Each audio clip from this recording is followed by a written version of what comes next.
guys, welcome back to the Imaxit YouTube channel. I'm your host JD. If you're new, please do smash that like button, share, and definitely subscribe. And if you're a avid member of the channel, keep on sharing the contents far and wide. We really and truly appreciate it. So today, now we have Jamaica versus Mexico in question. So we're gonna be looking at what Coach Hallgrimsson had to say. Final sets a word, formation, key players.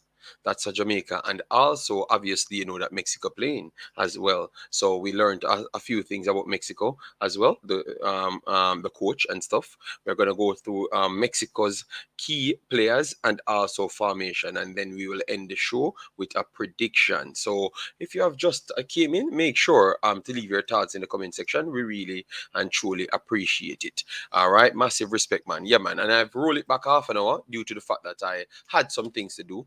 Obviously, you know that I'm in a different time zone, so that's why. So sorry about that if person started 11 o'clock and it started 10:30. All right, yes. So massive respect, everyone. We saw the or of our brother Siobhan appeared in the building. Massive respect. Yes, man. Everything is well. Came in from dancing class and bought some food and stuff. You know. Yes. So we are out now. Blessings, Eagle Republic. How you doing, man? Then we have Surinams in the building. Big up yourself, God King. Massive respect. All right, yeah, man. Joshua Harris, how you doing, man? Hope all is well with you and the family. Let me make sure my mic, it's the right mic I'm using because person said they wanted to join the show today. So I have to make sure everything works. Mr. Lansday, big up yourself. Thanks for being here. The plane take off, yes. No visa needed. All right, yes. And persons just showed me that the guys just took off from for Mexico. So that's good. All right. Yeah, man. Warren, big up yourself. Thanks for being here. Clinical. Oh, you doing, man? Long time. Don't hear from your clinical. Hope all is well. Watch ya. No, I'm not doing any salsa. I was just supporting the kid to make sure she keep doing her best. All right. Yeah, man. All right. Real big show. Why I'm telling you, we are trying our best to keep on pushing. So, guys, it's going to set for the live stream. We are going to be the live stream for the match. We are going to be doing it over the Imaxit because we have constructed something so persons that struggling to watch the game will still have something connected to the Imaxit to watch it. So you can come over there and we will do it over there. But we will have the post and pre-matches over here. So don't worry yourself. It's just how to connect both channels because we are doing our thing. All right. Yes. So thanks very much. Big up JD. Mo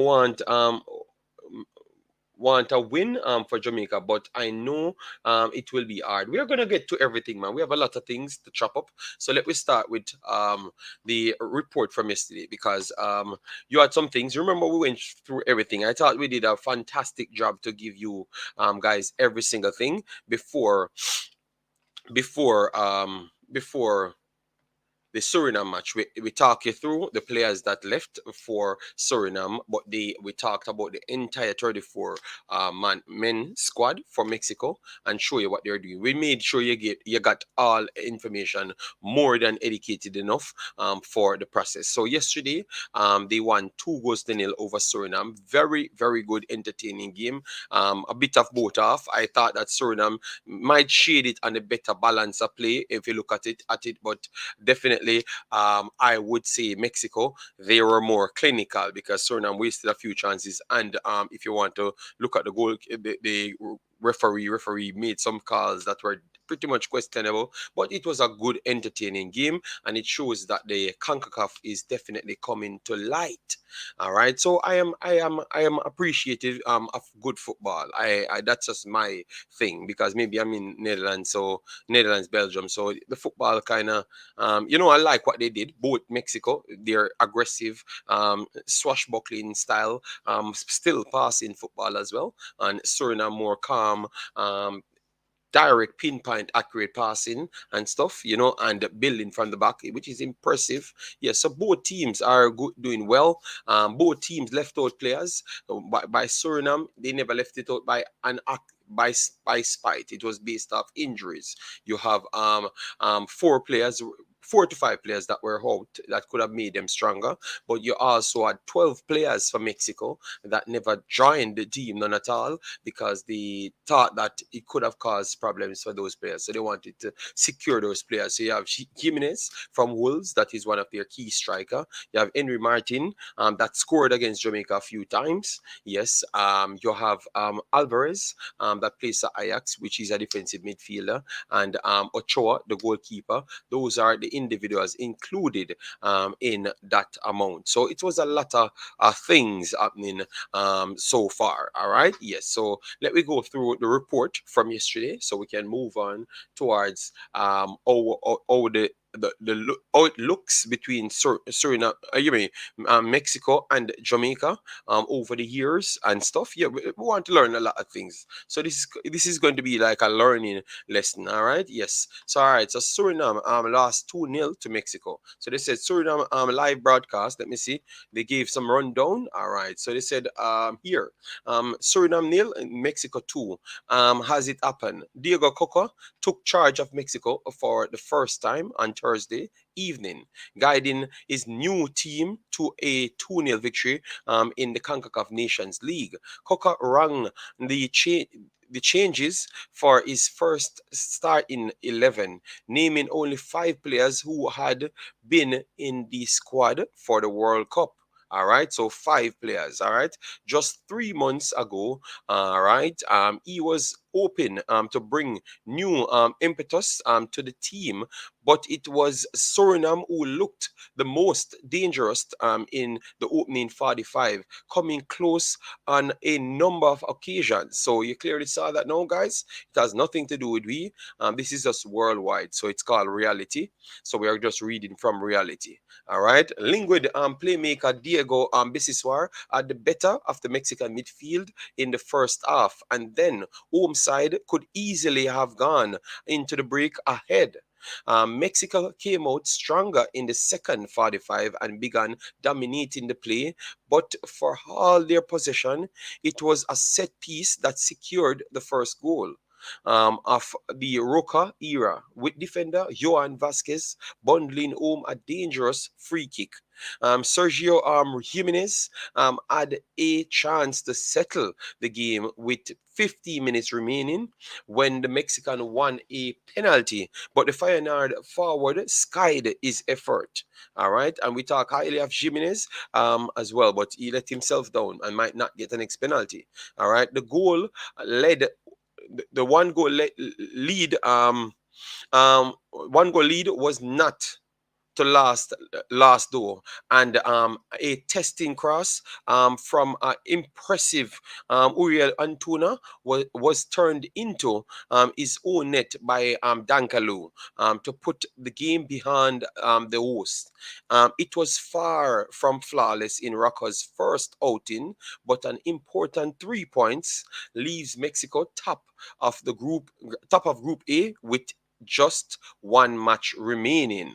All right, so this is literally the article, and the article said everything that we had said. So it simply tells you our footballing brain works and our eyeball works. All right, so let me move on from that. So good win, Rocker, a good start, but that's pretty much it. He has to come back now and improve things. All right, yes. So I wanted to get the additional players for you, but maybe they are not here. All right, so we will move from this page to get you the next one, so we can have the rest of the conversation. All right, so let me get this one right here. Thanks everyone as you come in. Massive respect. Yes. So let me go through the comments before we start. All right. My crystal ball says Jamaica 2, Mexico 2. That would not be good for Jamaica. Jamaica has to win the game. The pastor is coming to blow up another mic. No. I don't think. I think we what's his name again? Leigh said he wanted to come on as well, so we will get them on. JD, do you believe that a result against Mexico will attract players like Amari'i Bell? Yeah, man. Just remember, guys. Listen, if you listen to me, for 3 years, I'm here telling you that the best way out to get people here is to treat people better. set standards. And even yesterday, I said to you in the Suriname game, said just the same way, if Suriname put in good performances, they're going to attract more players. All right. Over the last 3 years, I'm sorry that my channel was shut down. Yeah, because I've always said these things. These things are obvious things. All right. The better you perform, the better you treat people, the better standard you have. Everything seems to be an autopilot by then. All right. Yes. So Damari Gray and those guys, obviously, they don't know Jamaica that much to just force themselves in. So if that's what we have to rely on every single time, Joshua, it's not going to always work. So we have to always sell them a dream as well. You understand me? And I am okay and happy for people to sell them a dream. I have no problem. All right. Yes. So I agree. I think that is 100%. So if you can go to these places, I just heard Heat and Pinnock talking, and he's saying, yes, that's the reason why we're in these competition to win these things. So yeah, man, and more he can keep on being an integral part of it. 100%. Jonathan Russell got his papers. Anyone know? If not, we will find out if he plays. Yeah, man, we'll have to find out when he plays. You know, we don't have any connection to the JFF. Obviously, yesterday we talked to a person because we needed to talk to that person, but we don't need a connection with nobody. We will be okay to have dialogues from time to time. We don't need to be friends with nobody, because when you be friends with majority of these people, then it's easy for you to look at you different. So we will always hold our side. Our relevance in this space does not depend on we making connection with those people. So we will see when Russell plays. We never brought the news that was Simon. All right. So Simon knew as his information, so you must know exactly what took place. Igor probably said, JD, can you ask Pastor if the 157 million Catholics in Mexico pray for a win? All right. And the 2.78 million in Jamaica, mostly Christian, pray for a win. Who gets the edge? But I heard that in these situations that would have classed as more gambling, like it's a raffle to the situation. I think the Almighty cannot choose over one person, because we're all human beings. So I think we have to just go there and do our best, train as hard as possible, and outduel them, outmatch them. You understand me? Yes, that's the only thing I could say still, but maybe I could be wrong. All right. Yes. So I'm gonna try and get what the coach says, so we can get every information in, move to the screen here, and then we can try and get other persons on the platform. First off, Suriname, both teams played well. I think both teams played well. In the second half, Mexico had the edge over Suriname in the second half, and Suriname faded. Yes, so that is true. But both teams played well in both halves. It was good football from both teams, and I actually love it. It was good football from both teams, and that's what I want to see. You get me?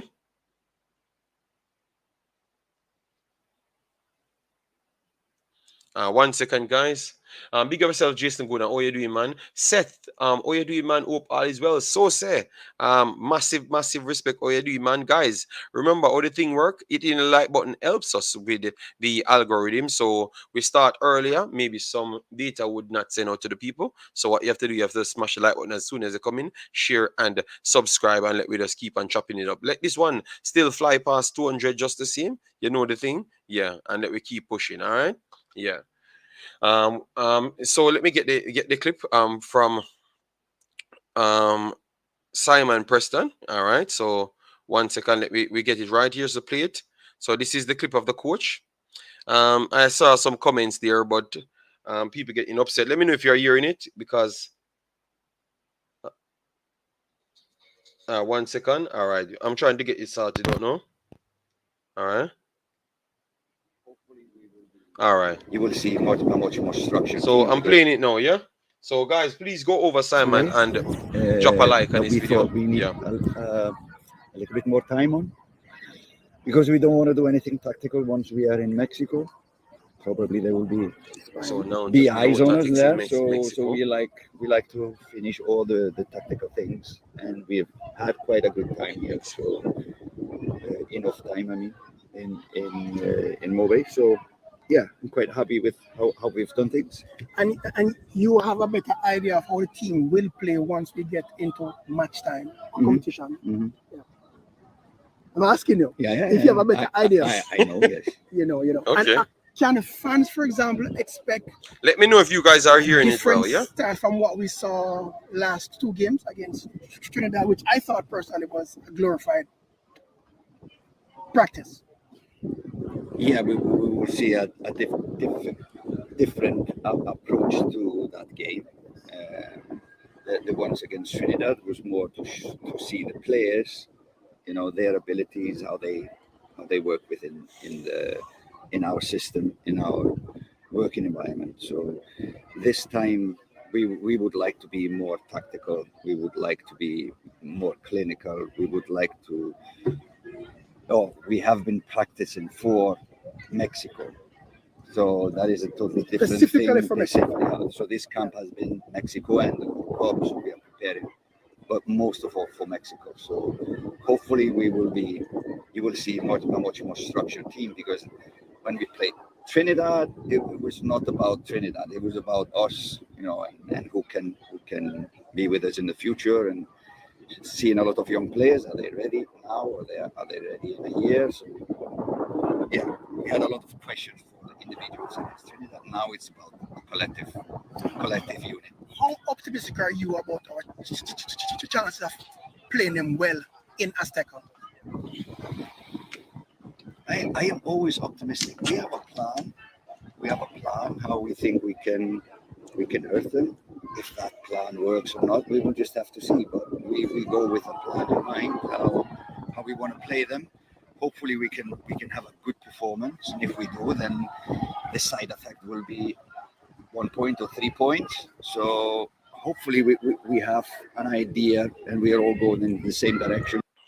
All right. So you heard from the coach right there. If you want, you can go there and check out what he was actually saying. First thing, they have just left out to go there. They said it's a strategical thing. Yes, and they said at this point they're not going to do any tactics inside Mexico. So definitely showcase the preparation that he's going with and the strategical preparation that he's going with, because he believes that if he goes there and people watching him, they might just see their tactics and kind of counter them and stuff. You get me? Normally I would not read into that, but if he believes that that's just the case, you understand me? And it might just be true. So it's better you prepare for all of those things, all of dotted all the T's and P's and stuff, going forward. So I love the fact that he's taking everything into account. I would not say the interviewers he tried to get some questions in, so we are happy. But the man them need to do a little bit better, to be honest. So say big up yourself. Thanks for being here. Yeah, man. Smash the like button as soon as they come in. USA 5, Granada 0. Jesus God, the game just started. Mexico 3-2. Jamaica. That's from set. Any word and Jonathan Russell? No. What we are gonna do, we're gonna figure out right after. And maybe someone come here and say it, because in Jamaica everything is all out in the street, So all of these people each up in groups and them stuff there, so they might just know things. So you will see it right there. If we're lucky in the first half and stay level, and act of God might help us, but real talk, we are getting 4. That's calling quest. All right. However, Mexico looked less than stellar against Suriname, but maybe that can be a pattern of both things. I think Mexico might be still good with a deeper squad, because that squad is not what you expect from them. All right. Yes, it's not what they expect from them. They can get better. That is true. But sometimes we can say it's a bit of both, because I thought that they pressed well. They pressed well. It's just Suriname's passing ability to pass through the press that caused us that a problem. And they have forwards that are equally as good as any one of our forwards as well. So it will look that way, but it's down to the quality of the players on the pitch and what the guys them do. So set, I would not say Mexico was that bad. I think Suriname, we have to give them credit. And that with that now, that give you the opportunity as a team to say then we need to kick up our gear, keep on kicking up our gear. So those teams, Curacao already jumped in the FIFA rankings and also in the performances as well.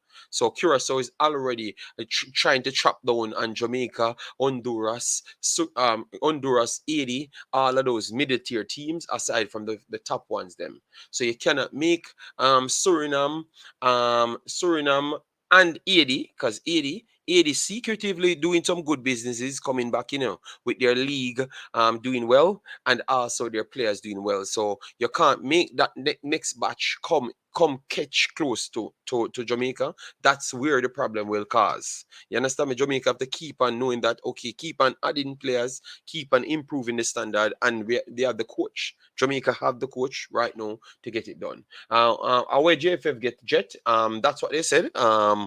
Yeah, so you have to just acknowledge the area and give everybody their respect. When you use respect, it's better. You know why? Because respect help you to understand what level you are at as well and what level they are truly at, so you can properly prepare and improve yourself to go forward. You get me? Unless you don't want to go forward, you want to be deluded in your own brain to say that you know everything and you can do everything. I've always go around and collect data and felt comfortable collecting data because I am in a first world country and survive in a first world country because I've realized what it takes to survive. And the real world, it's always taking in information. This coach just came in. You realize he's taking in so much information. That's why you guys have more respect for him, because he's doing things the proper way, taking in information. Yes, that's the way you do things. If you think you're too big-headed, I think you have nowhere going. And before previous years, that's what they were doing majority of the time. So this coach and other coaches that gain success really are gain structural success. I thought they looked at others and do the right thing. You get me? TNT currently slapping Bahamas 3-0 after 74 minutes. Yeah, man, TNT on the rise, just the same. By the way, the 5'7" Diego Lainez doesn't care about 6 feet plus. Big, fast, and strong players. Lainez is coming to chop, but Lainez never started yesterday, so I don't know if it's a tactic. Yes, I don't know. Lion is a bug, boy. Belgium 3. All right. Yeah, man. Obviously, take our player a little while to, our people a little while to get in. So you know that. You know our channels them. You have a particular people will come on our channel first. You believe me, it's ridiculous. Yes. Stammer brother again. No. We have to play the interview because the interview was there and it's not ours. Yes, JD. We no want depend on a lucky goal every time. We play our individual brilliance. I want to see us create multiple chances. Yeah, man. All right, thanks. All the persons that are hearing me, thanks very much. Diego Lainez is at the level where our Tariq Magee should have been. I wouldn't say so. Diego Lainez is a player that went much more places than Magee. Obviously, he played more than Magee, that's for sure.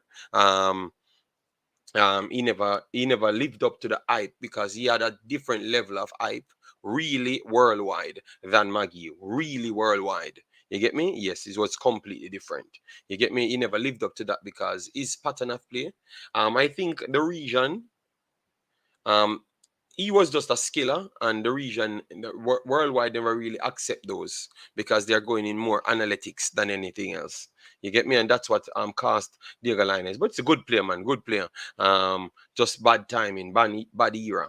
DJ Gigs, big up yourself. Thanks for being here.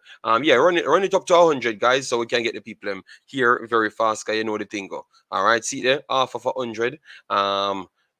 Pretty slow, but we will take it just the same. Lainez went to Europe and flop and is back. I don't fear him. I don't. He just never played. It's not like he played and never did anything. When he played, he actually created and do things in the field. DJ Gigs, big of yourself. Your team out here a slap up people. Pimp the 478. What you doing, man? Time will reveal. I think Jamaica can beat Mexico, but I think it will be very hard in the rarefied here of the Azteca and with the home crowd and Mexico's quality. Wow. That's the first comment we get, that this man is thinking deep, a lot of things. These are the things that we are going to get into tonight. All right. Coming with a secret weapon. JD Marriott Grim for saying that, and make sure he do everything in Jamaica before he leaves. Yes, man. Yes, man. That's what I said. The guy is trying his best to get his team in the best vein as possible. Dead Mexico, a dead at the Azteca. All right, let we go right here first, because we want to make sure we put up all of the information so we can just move past it, and then we get our stream starts. Because our thing, 2 hours are nothing nothing under the 2 hours, so we're just trying to make sure we get it out there. All right. Yeah, it's a long time. Mexico and Jamaica out here, right, clashing, not clashing, but playing. They have played Jamaica a lot of times. Yes. So we're gonna get to that. Russell is on the plane. Yes. I am not sure. I am not sure. All right. Yes. Some information I have to rely on you guys. All right. I rely on my eyeballs to see. Yes. I will not come here and act like I have any personal around the corner display ability. I would take Mexico C team over A team anytime. Okay, well, you like that. Others won't. Bless up Oshwapi, how you doing, man? Bless up JD and Imaxit family. I just watched an interview with Splatt. Yeah, man. He's coherent, right? And sound very much articulative. Yeah. I haven't seen those comments under that video. I'm wondering how and why. Because he's a young kid and he handled himself properly. Even with some tough questions and some tricky questions, he dealt with it well. I think it's a mind game to make Jamaica get comfortable with the team they used against Suriname. I don't think so. I think the coach properly running on a long-term thing. They said about the turf, complained. So they obviously they want their main stars to feel good. All right. When we go into the details, we're going to show you why we know that this is the tactics from Mexico that they used over and over, because you used it in previous games.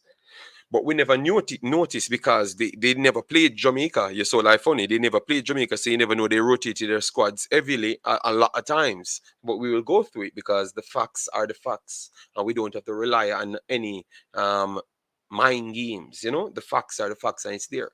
LOJD, Suriname play very good. They did all they could defend against Mexico. But we was not never we were not we are not really sold on the defense line, because once we read out the last starting 11, we tell you that Dankalu and Leardam, we think that both of them, even though they played well, I was not the most. I was not sold on them. The video is there. It's recorded. Everything is recorded. So it was there. So I still believe that they have to bring in the Apps and those guys and the Sean Clive them for me to really look at the back line the same way, But they did a good job yesterday, and who am I to complain? They looked good, but it only goes to show that they can even get better. And Mikai, how you doing, man? Hope all is well, man. Long time no see, man. All right. Yes, Marcelo, how you doing, man? Big up yourself. Lioness a general. Look like him can run central attack. Yeah, him can play a central attack as well. Big deal, and how you doing, man? Big league, Leng. Looking forward to watching the USA spank Grenada. Yeah, obviously, USA is a powerful team, and they're out there trying to prove things. Fans will be there. Yes, fans will be in the Azteca. They have removed the rule, the band, and say it's going to be only used in the World Cup. So fans will be in the Azteca. So if we are working on no fans being there, yes, that's a bad news for Jamaica. But nevertheless, JD, Liga MX still a top league, and is a Tigres, a top club. Yeah, man. But Jamie Ricketts, they just don't rate him. But really and truly, he should have done better in Europe. We have to be honest. No, the fans them get banned, but it will be served in a FIFA World Cup window. This is a Nations League. All right, so the Nations League cannot be barred because they figured a way out to scam. No, I'm not going to say scam, but they figured a way out because the first ban said the match, the next immediate match, and they figured a way out to make it be in the World Cup. There's not going to be an empty stadium. You can go to the Azteca. Azteca will be tickets on sale normal. Tickets on sale normal. Don't let anybody tell you any foolishness. Tickets on sale normal. It's going to be a lot of people because I saw a lot of buzz about it. So a lot of people will be at the game. All right. If we have a good defensive shape, like we did for the first 80 minutes versus Argentina, we can snatch a win. All right. In Morgan, empty stadium, no. They are gonna have people there. Tickets is actually selling at this point, guys. Tickets is actually selling. All right, yes. And click me here. Tickets is actually selling because I heard even my friends them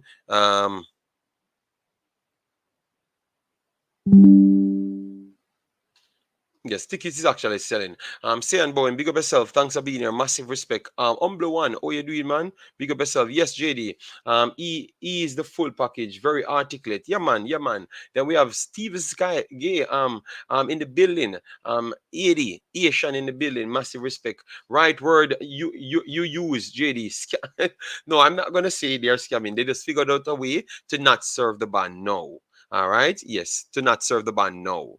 They said that it was in a FIFA game, in a World Cup game. So that means World Cup qualifiers, which they are not going to be taking part of. So by then, they might not serve the ban none at all. All right, they might not serve the ban none at all. So it's just a way, a strategical way, because remember they are hosting the game, and why would you want one of the hosts not to have fans then at all? So I think Mexico won't serve one day out of that ban. Period. All right. Surrey is better than JA. That is what Colin Quest says. We only have some names: Captain JA, Lord Ravel, Pinnock, Bailey, Reid. Well, I don't know, I don't know. Because you have a lot of people, their brain cells cannot comprehend, and they will maybe think that I am the one saying that because they can't read, write, or even listen.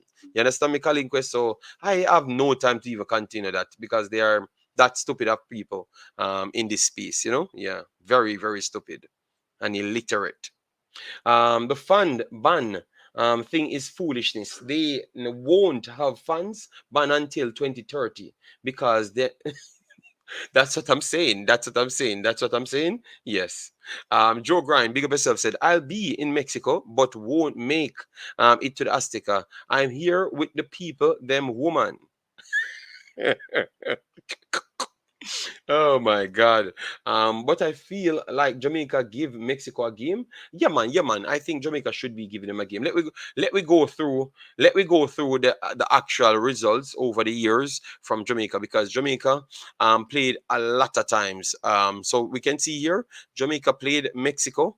You can see here 5-4, that is 9, and 9 and 21 is 30. All right, so 30 times Jamaica played Mexico. All right, as you could see here, a fast track.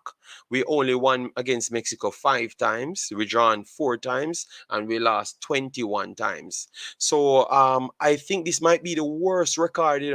We might have the worst record against Mexico. Yes, I think we might have the worst record against Mexico. All right. Yes, we might have the worst record against Mexico out of anybody else. All right, let me know if you think it's accurate or it's not accurate. If I'm not accurate, let me know. But I don't think we can have a worse record against anybody else. All right, yes, because I think Mexico, because majority of their games were in the Azteca, people struggled to actually do well there. And they rack it up a lot of results on the back of that on a lot of teams. You understand me? Yes. So, all right. So the first time we played them, 1962, August 6th, we lost that 1-0. All right. Central America and the Caribbean games. All right. Then in 63, 1 year later, we lost that 8-0. Concacaf Championship. Then in 65, we played them again. We did much better. We lost that 3-2 FIFA World Cup qualifiers, to be honest. All right. And in 65, we played them again.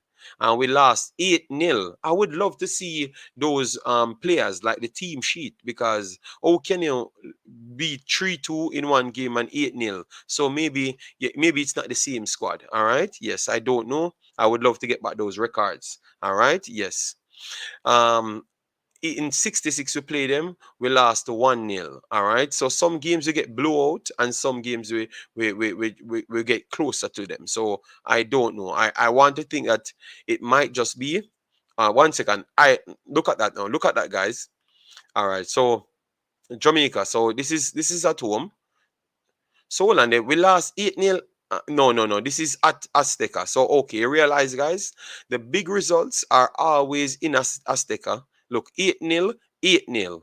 You get me? So once we play them in Azteca, we seems to suffer ridiculous. You understand me? Because look, we lost 1-0 1 year before, and then 1 year later we get 8-0.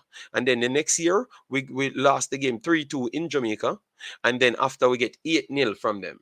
You understand me? So it's always the game inside.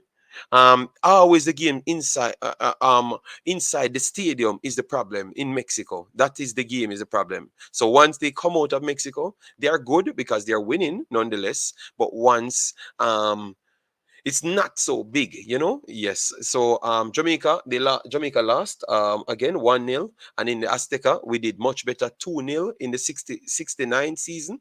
All right. And then after Jamaica finally won a game, but this is an international friendly. Oh, God. All right. So Jamaica defeated Mexico in Jamaica 1975, 3-1 in an international friendly. So it's an international friendly, but it still counts. All right. And then then we played them so far after 1991. We played them after. Wow. Okay, maybe some problems. All right. So, and then in Mexico, we lost 4-1 in the Concacaf Gold Cup. And then we played them 1993. In Mexico, we lost 6-1 in 1993, coming up to the 1998. All right. Then in Mexico, again, FIFA World Cup, we lost 2-1.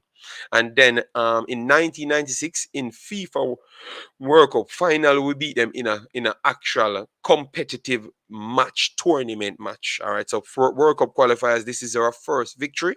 In 1996, 1-0.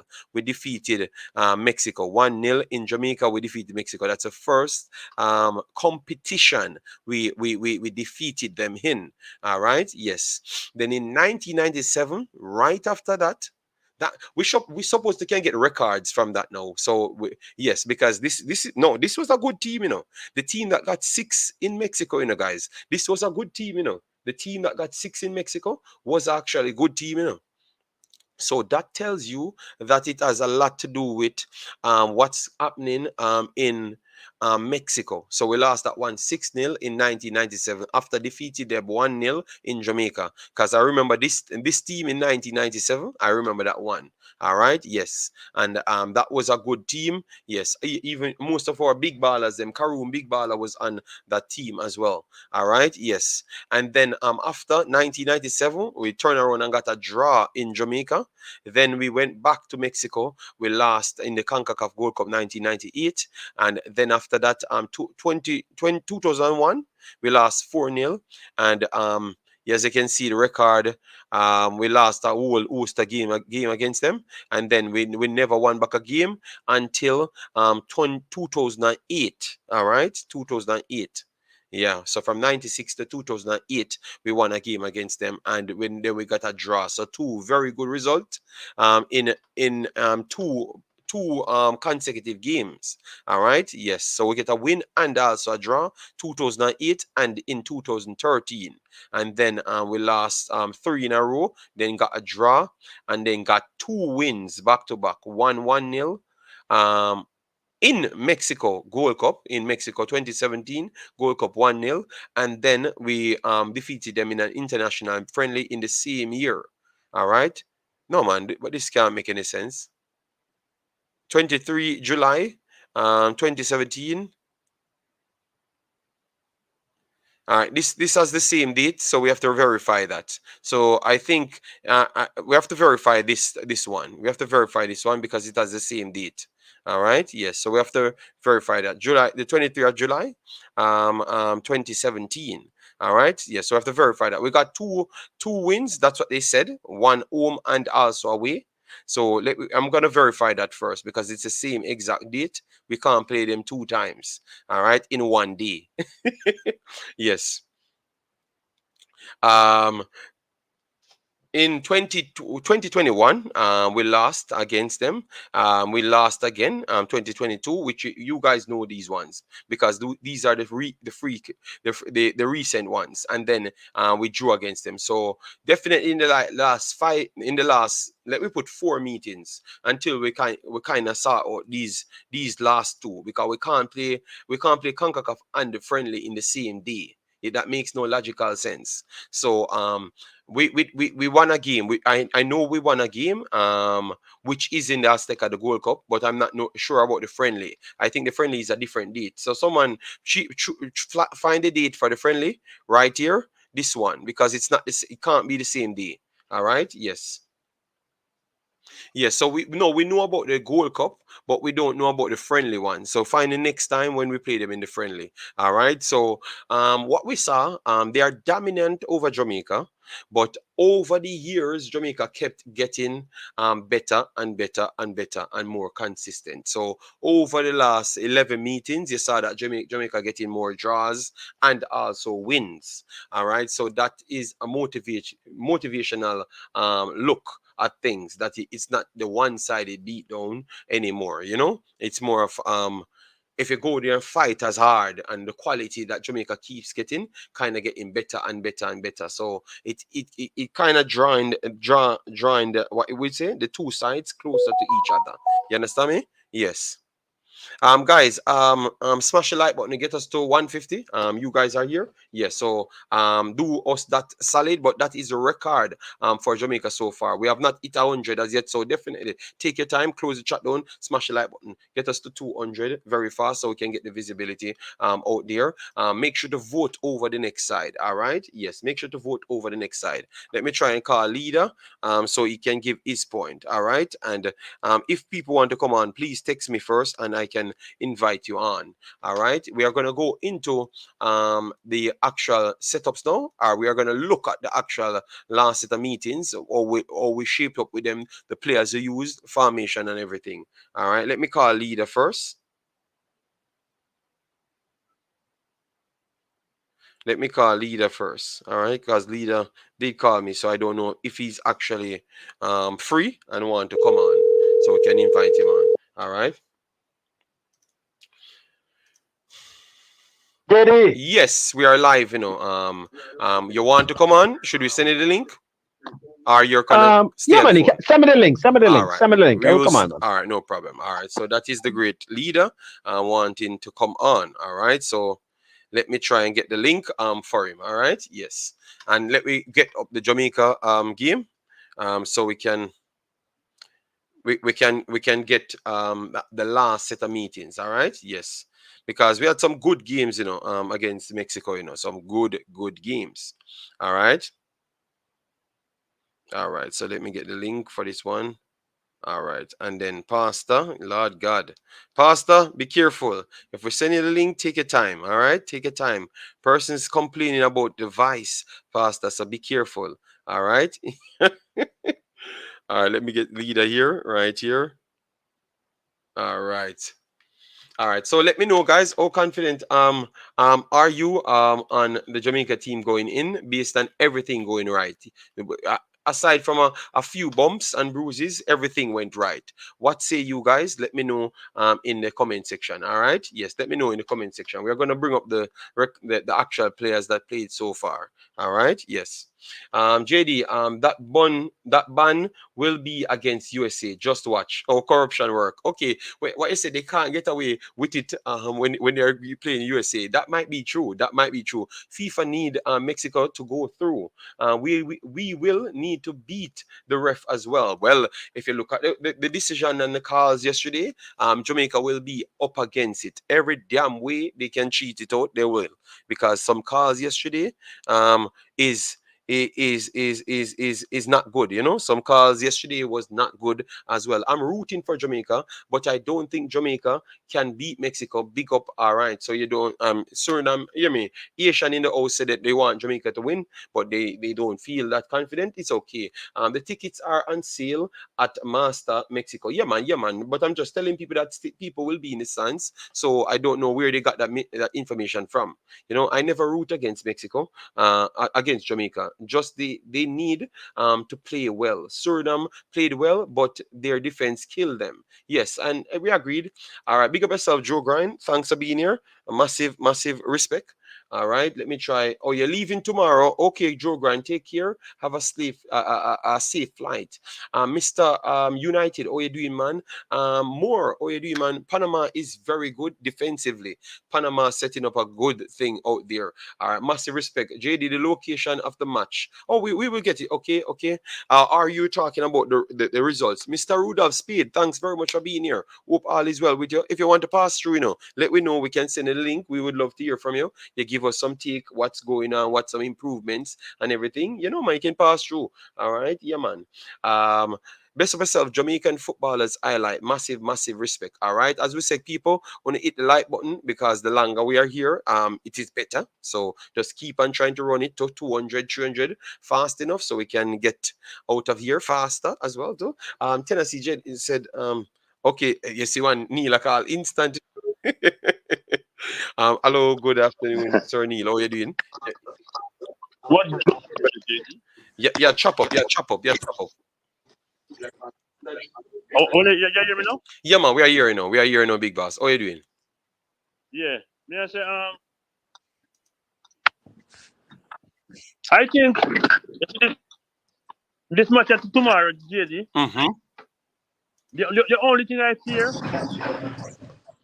sometimes with teams like Mexico, Mm-hmm.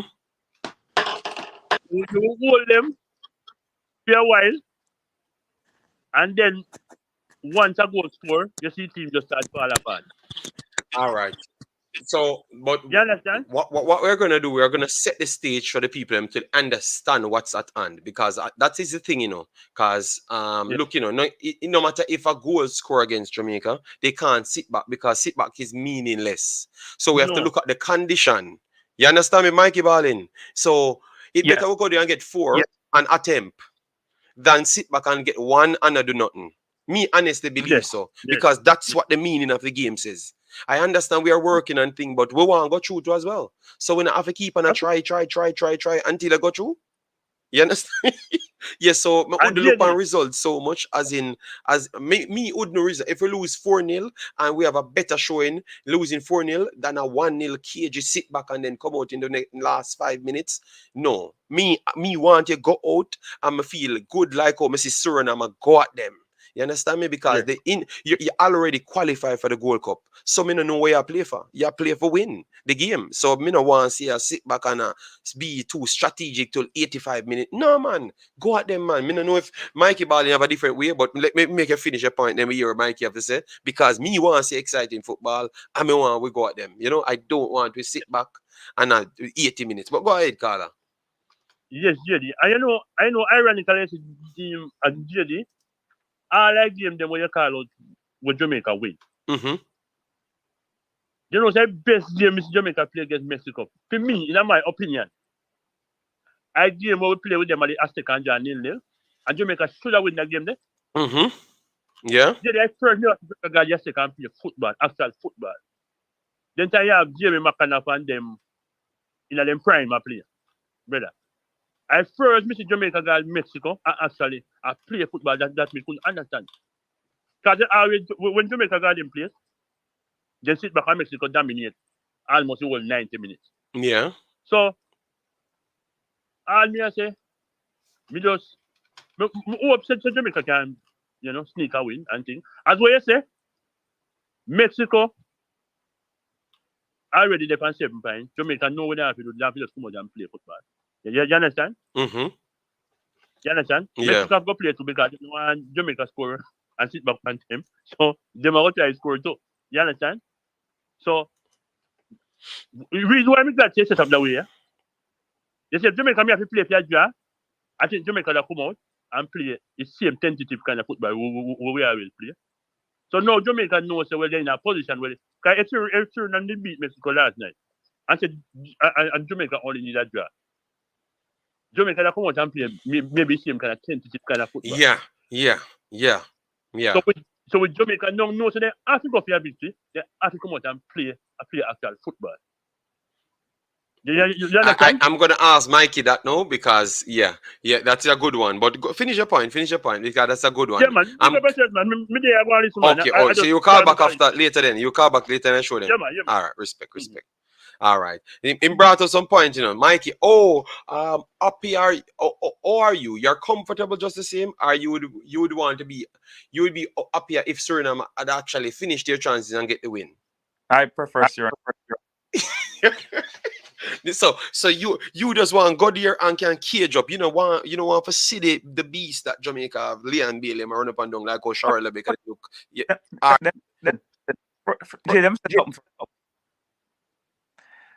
The girls said that the girls went to Mexico and beat Mexico. Mm-hmm.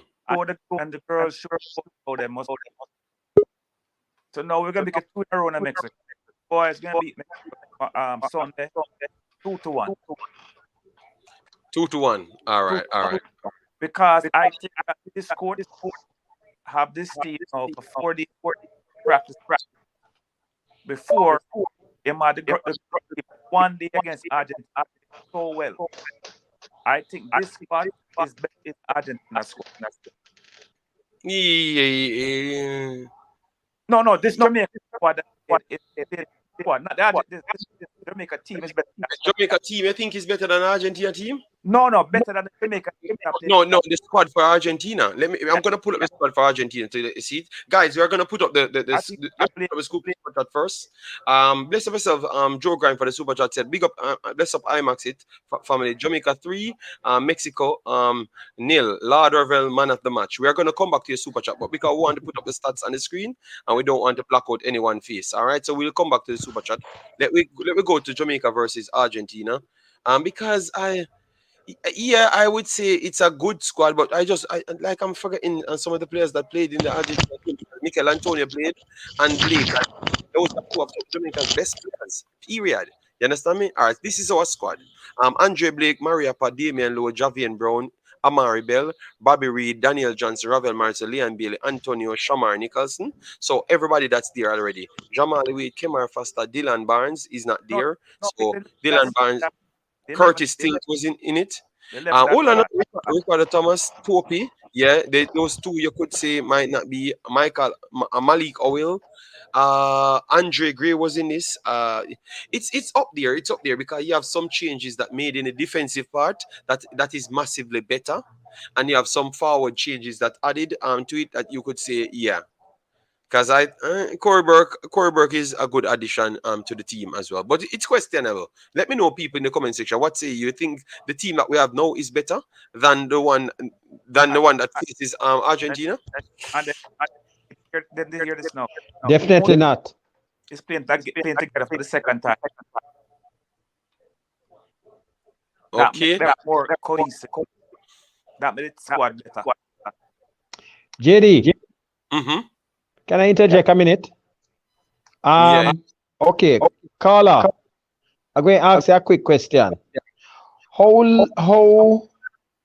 long has the coach here actually been able to work with the A team for Jamaica? 4 days. So 4 days. Because you have to understand, that basically this is the second match he has now that he's going to be working with the actual team, right? And we have to give him that also, because if you listen to certain statements the coach has made, the first match against Argentina, he didn't know about it. He was 100% in agreement, but he worked with it. He's a very conciliatory coach, if you listen to his statements, Mm-hmm. The match after that for Cameroon, when he heard about it, he didn't know. And he was, you see, he was not 100%, but he worked with it. That was a different squad again. Yeah, we know that. After that, now, the Trinidad and Tobago series, another different squad again, right? So this now is actually the first time he's getting them for a fairly extended period, minus his best 2 players and probably most experienced players. You understand? So this is, and that is a heavy blow, because Michail Antonio and Andre Blake would have been 2 big pillars that we would have needed. We're playing anybody. That is true. And by not having them, the couple additions that you're getting, boy, I have to understand and say that we don't need to put that much pressure on the coach right now, because he basically just get the team for an extended period. He didn't get it for an extended period against Argentina. But I would kind of agree as well, dear Mikey. Yeah, but leader, what I'm saying, leader, he got the team for Argentina for 1 day of practice, and they played so well for 75 minutes till the boss came on. Until the boss came on. Right. Now him have this team for 4 practice, similar players. Minus the 2 best players probably in the squad. Yes, but I understand. But him still have them for 4 days. That's 3 extra days. So Mikey Ballin, based on your conversation there, what would be your approach then, since he has more time than before? Because clearly before he sit back and be very much tentative in this game against Argentina. So what would be your approach now, like how you got more days? I wouldn't say he was very tentative. They did attack more than they usually do when they're playing top teams. I think he's going to go for, he's not attacking coach, but he's going to go for a compact where he have more people in the attack, but him not going, more likely going to go for the counter attack where he can. Because he's a defensive coach, so they're not going to score a lot on him. They're not supposed to score a lot on him. So therefore, he's going for a counter attack, and I think he has height over them, so set plays is a big thing. I'm sure that the whole time he wants to get set plays. Mikey, don't please mention height on this channel. The man have PTSD with the big, fast and strong thing. So please. I never said big, fast and strong. Yeah, but once you say big, you say height, and once you big. No, I know. Biggest fat. No. No bother with it. You know what you mean, because when you talk about you say big, and then you talk right after it. Oh, we can pan set pieces. And not because you're big sideways, or because you're big. No, but we have height advantage. No. Look here, Carla. Let me tell you the biggest disadvantage that we have. Yeah, hello? Let me tell you the biggest disadvantage that I don't think any other bloggers, anybody is looking at. Yes. You know what it is? No, tell me. You don't know? No. Okay, Carla, let me ask you something. Yeah. Look here. You know why Mexico has that type of record in Mexico? You think it's the fans? Or what? Height, what is it? The height, the elevation. Oh, the elevation. Yes. Do you know what the elevation does to you? Yes. What does it do? Colorado. It makes it tired. Oh, no, but Colorado isn't close to where they're going to. It is a height though. Yeah, but okay, hold on. Let me give you an idea. When they reach, and they're doing the best method that they're doing now in reaching clearly just before, right? Because the only 2 things they can do is either to go in just before, right? And then play, and that's it. Otherwise, they'd have to be there for up to a month before to even come close. Look here.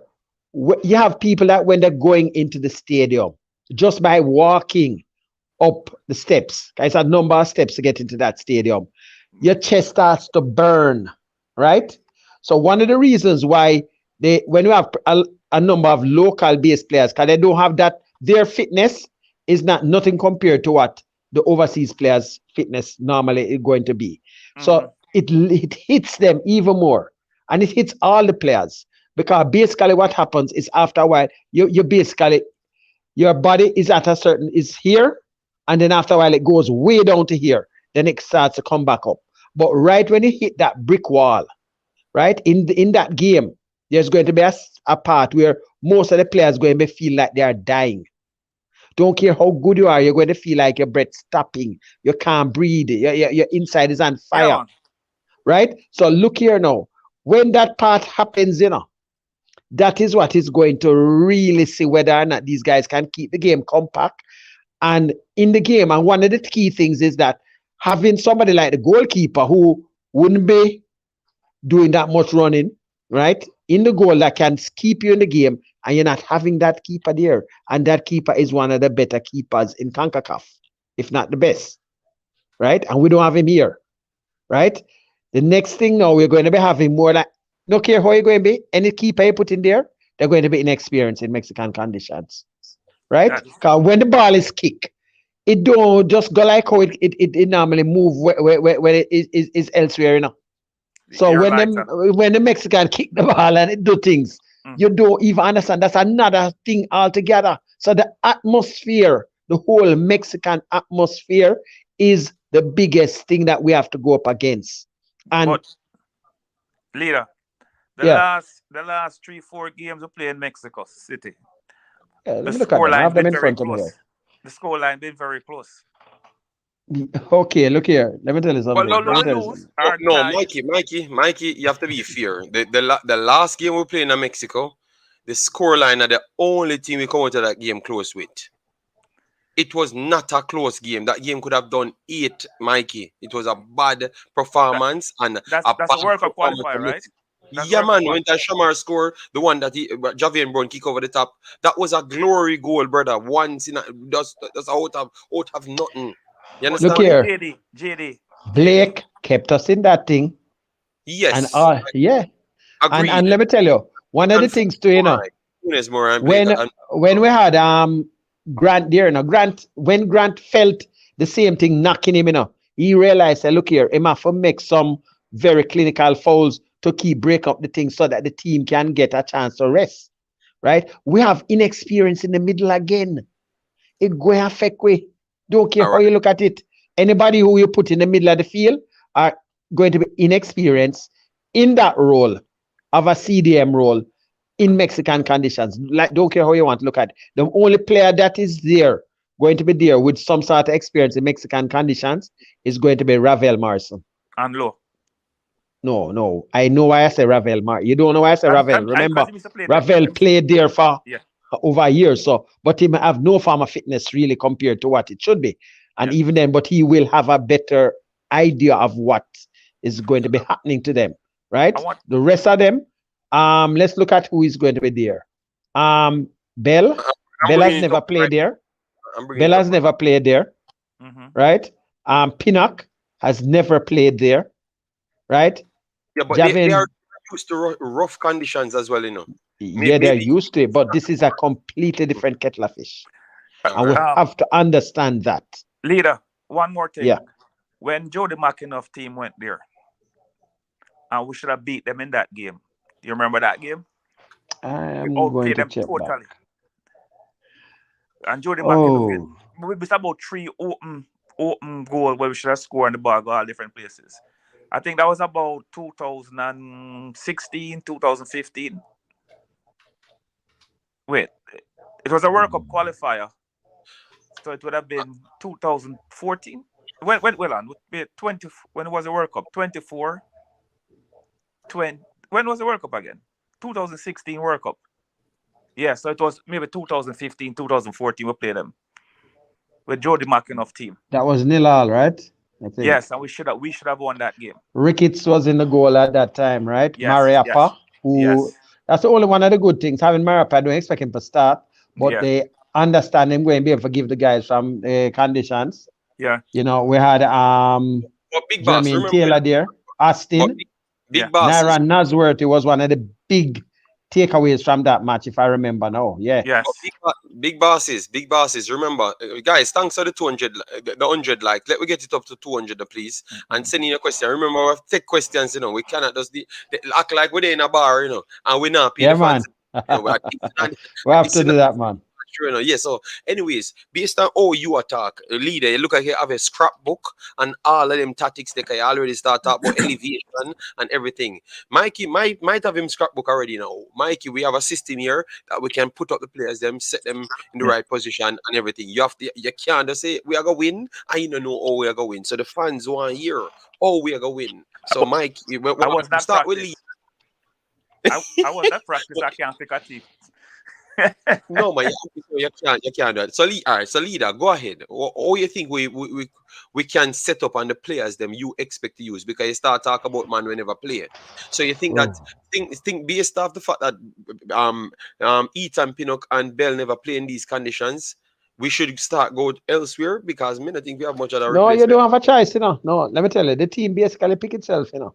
The only thing, the question mark is there with probably, on my opinion, but when you think about how the coach will more than likely pick, because we have to look back at Argentina. Remember now, you know, it's only one match he has had with most of these guys. Yep. Okay? So, backline, and we have to work with one of the three keepers, right? We're going to say the third keeper that came in because of unfortunate situation. I'm going to just X him out right away. So, it's basically down to two keepers, right?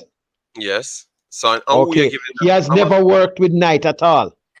So wait, you go with. So wait, it has to be wait. All right. Then left back, no, left back. I am waiting to hear your left back now, because that picks itself, man. That picks itself.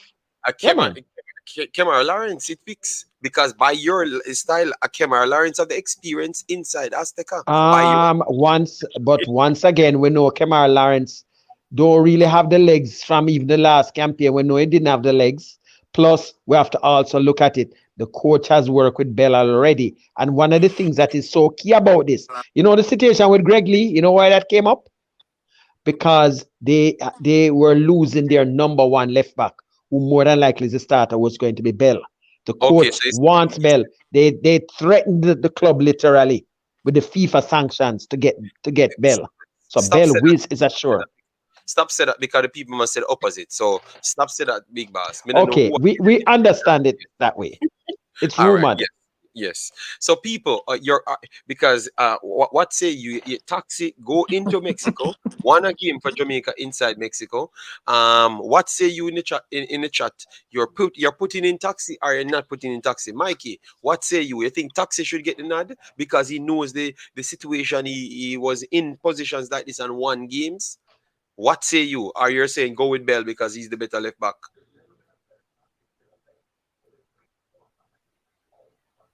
Are you hearing us, Mikey?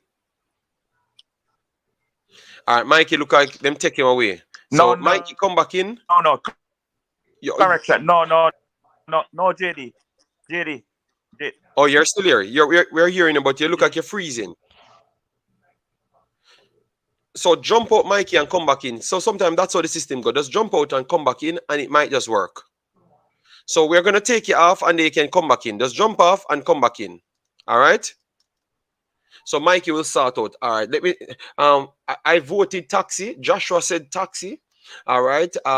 Taxi stop run. Uber run things now. So Bell, they're saying. So people saying Bell, they will go with. So everyone, only Joshua and Kemar said super sub for taxi. Okay, only Joshua alone. I say they would start taxi. And put in sub Bell in at 60 minutes. Would you would you take that risk? All right. So actually, let me tell you who the figure who might be the person that might be very important in this match, a key figure, right? And he's going to be, I won't mention him yet, but he's going to be the person that is that very key figure for either left or right. But move on. What do you mean you're not mentioning him yet? We know okay, I can say Lembisika. Yeah. He is that X factor because he can possibly start. But I'm going to say when we reach on the right side that the coach is also going to go with one of the players who had one of his better games in the one game that he played so far. You know, the coach has had him for like that. Mm-hmm.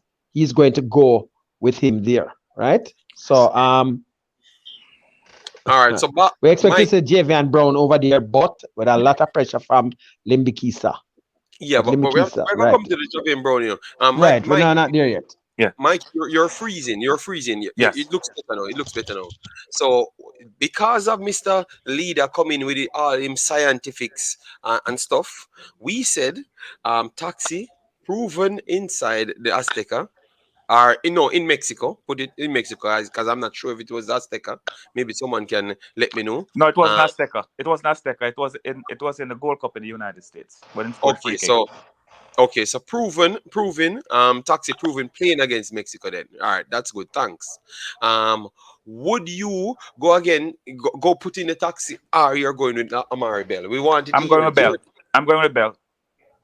And why not the Taxi? Because to me, Bell is a better player right now than Taxi. Okay. Right now, Bell is a better player than Taxi. Right now, more a solid left back. If not, when take as much chances as Taxi, and so more solid in the back. All right, no problem. So with that said, no, we said Ethan Pinnock. Obviously, you know I lauded Ethan Pinnock as the best player Jamaica have right now. Yes, I think that is coming clearer and clearer every day. But both of them never played here yet. You're going to put both of them out over there because they are experienced worldwide players. Yes, you're going to throw them in. You cannot start. Jamaica cannot start again without Ethan Pinnock playing defense. If he's down the squad. But we are reason because of the condition. We know him as the best player, but the last time we threw him in against Panama, he played well, but people never saw it. He completed all his duels, everything, but people never saw it, and he never impacted on the winning. So I don't know. That's what I'm asking you. I have to play my best centre half, and Ethan Pinnock is it. Whether it's the first time playing in Mexico or whatever, you have to go with your best defender, and that's Ethan Pinnock. All right, so Ethan Pinnock, JD, let me just mention one thing. Naira Nosworthy, in that match that Mikey was talking about, the top player in that match was Naira Nosworthy. Yep. Right? And he was new to the conditions, but he was, that particular campaign, the wheels fell off when Nosworthy got injured here. Yep. So right now, and Pinnock is a way better player than Nosworthy. I think he's going to be that X factor. Yeah, but I had to just ask the question because obviously people here, Jason, I've never Ethan Pinnock on my baller. So why you think me would know I'm playing? But I have to ask. I want to see how Mikey and Leader thinks about it. Leader have him big train like him in my 20. I don't know why Leader show off in a big train like him at 20. All right, JD, you're beating a dead ass. Pinnock and Bell must start. Move on. No, you can't. No, I'm just asking. All right, so the next position now, we have a few players, but Damian Lowe already on the sheet. So Damian Lowe stays on the sheet for you guys? Yeah. With me first. Me's a man not trust Damian Lowe, because he's a card waiting to happen every time him tackle. So listen who you have. You have Javian Brown can play centre back on the right hand side. You have King can play centre back. No, Javian Brown play centre back for him club. So he cannot play. The man can't play. So him can play. Okay. You get me? But obviously we know that we are gonna kill off a right back player if we put him there. So but he's in, and then we have Mariapa and we have King. So those are the options that we have. And we have even Kevin Lambert. The three options is King, Lowe, or Mariapa. Yes, Mariapa, that is the three options. Prime. Mariapa pass in prime. King is inexperienced, so we have to bite the bullet and pray so Lowe not get a card and use him. Okay. So me explain why I have to go with Lowe. I have to bite the bullet. So you have to bite the bullet right there at all, you know. So Damian Lowe makes it in, all right. I definitely have to bite the bullet. Is an automatic choice because he's one of those that him know the conditions, right? No man, and him know Concacaf. No, he has to, just like how I have no hesitation with Pinnock. Have to go with Lowe. Okay, right? All right. Must pick himself. All right. No, so we are going into the challenging parts, because we're going to change the system, this formation once we move from the back four, like adjust the players them. But the right back spot, who you're going with now, Mikey? Yeah, we talked about the two players that we have. We have Javian Brown and we have Lembisika that can also go over the left back side as well, but more likely he's a right back. So I'm going to go with Javian Brown. Based off because I've seen him play more than once. Okay. Well, I can give you two choices. All right, yeah. Well, when you finish. No, continue because we have a question. Okay, I'm going to give you my choice and I'm going to give you who the coach going to choose. My choice for start the game would be Lembisika for sure. Based off of what I saw right now, he is the future in that position. The only way I see Javian Brown get him out after a while is if Javian Brown get to play inside as a centre half. But based off of the Argentina match, this is what I'm going by right now, right? I'm expecting him to go there. And the thing is why the coach more than likely won't start Lembisika. Try remember two things. When in Trinidad, he played, where did he play? Both flanks. The coach, Lembisika, almost every single Jamaica team is a pick now, he's going to be in there. Because he gives you that option that if you need somebody to go on the left side, he's there. Somebody to go on the right, he's there.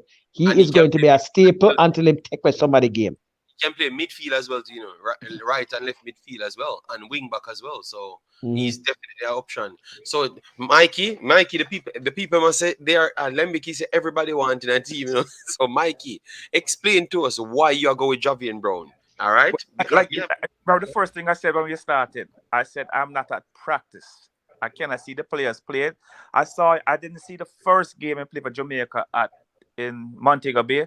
I saw the second game. I heard him did better in Montego Bay than he did in Kingston.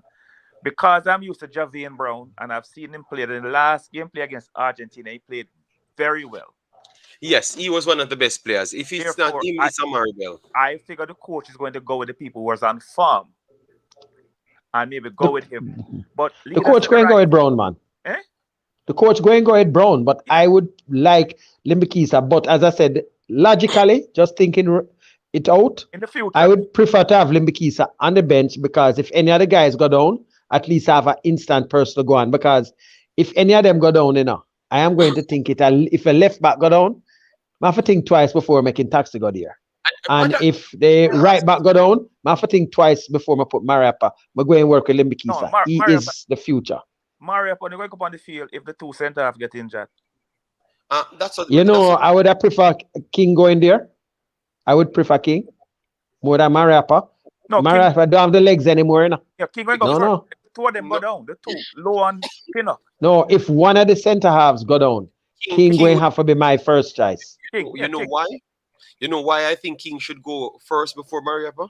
When Pinnock played with King and talked to King in the Costa Rica game, that was his best performance after making 2 poor mistakes in the first 5 minutes. You understand me? And he stepped up. So I would trust him, and I think King like playing with Pinnock. So I think I would put King ahead of Mariappa, to be honest. So the back line. So what you're saying then for full back positions, you're saying Lembisika ahead of Taxi? Damn. For me, but the coach going to play Brown based off of what he had before. But JD, let me just tell you one other thing. If you watch a coach, the match against Trinidad, look very close to what some of the things the coach did in the second match. When he took out Mariappa, who did he bring in? King, right? Yes. Who, the next thing, look at it too, who put on a captain's armband? King. It's obviously the coach have a lot of respect for that kid, okay? You look at certain things that he does, right? So you can almost start to track and see what he is going to be probably using. You see, he played out Lembisika because he has plans for him. He wants to see. He also brought Ravel back on. And you understand? So you see certain things. And even for Hutchinson Omari, he was going to be a part of it. If you see how he used some of the players and how much playing time he gave to some compared to others, you know who he had plans for.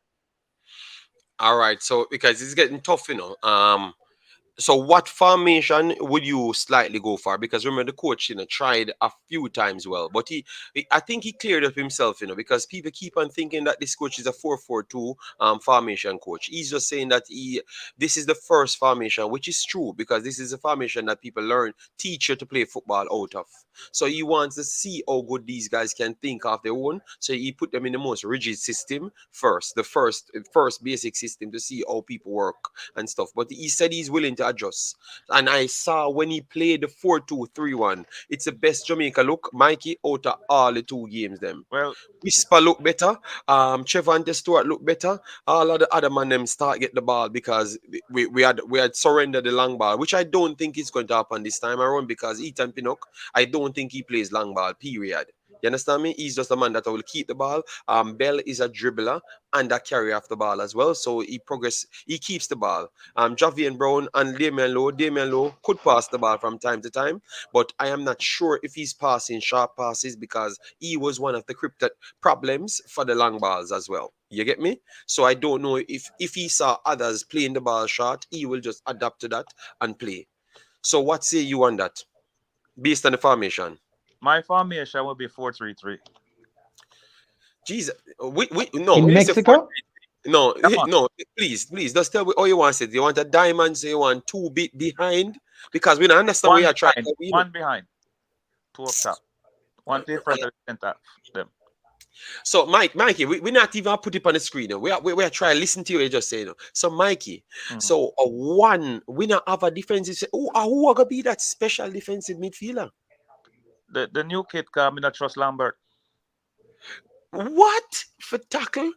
Yeah, man. Big pass. Him big and strong and skill. Yeah, I watched about 10 videos of him yesterday. Yes, but tackling, I rate him, but I think him zone, him mark zones properly and pick it up. But the tackling, he's not the best at the tackling. And you put him in a 1-on-1 situation in Mexico.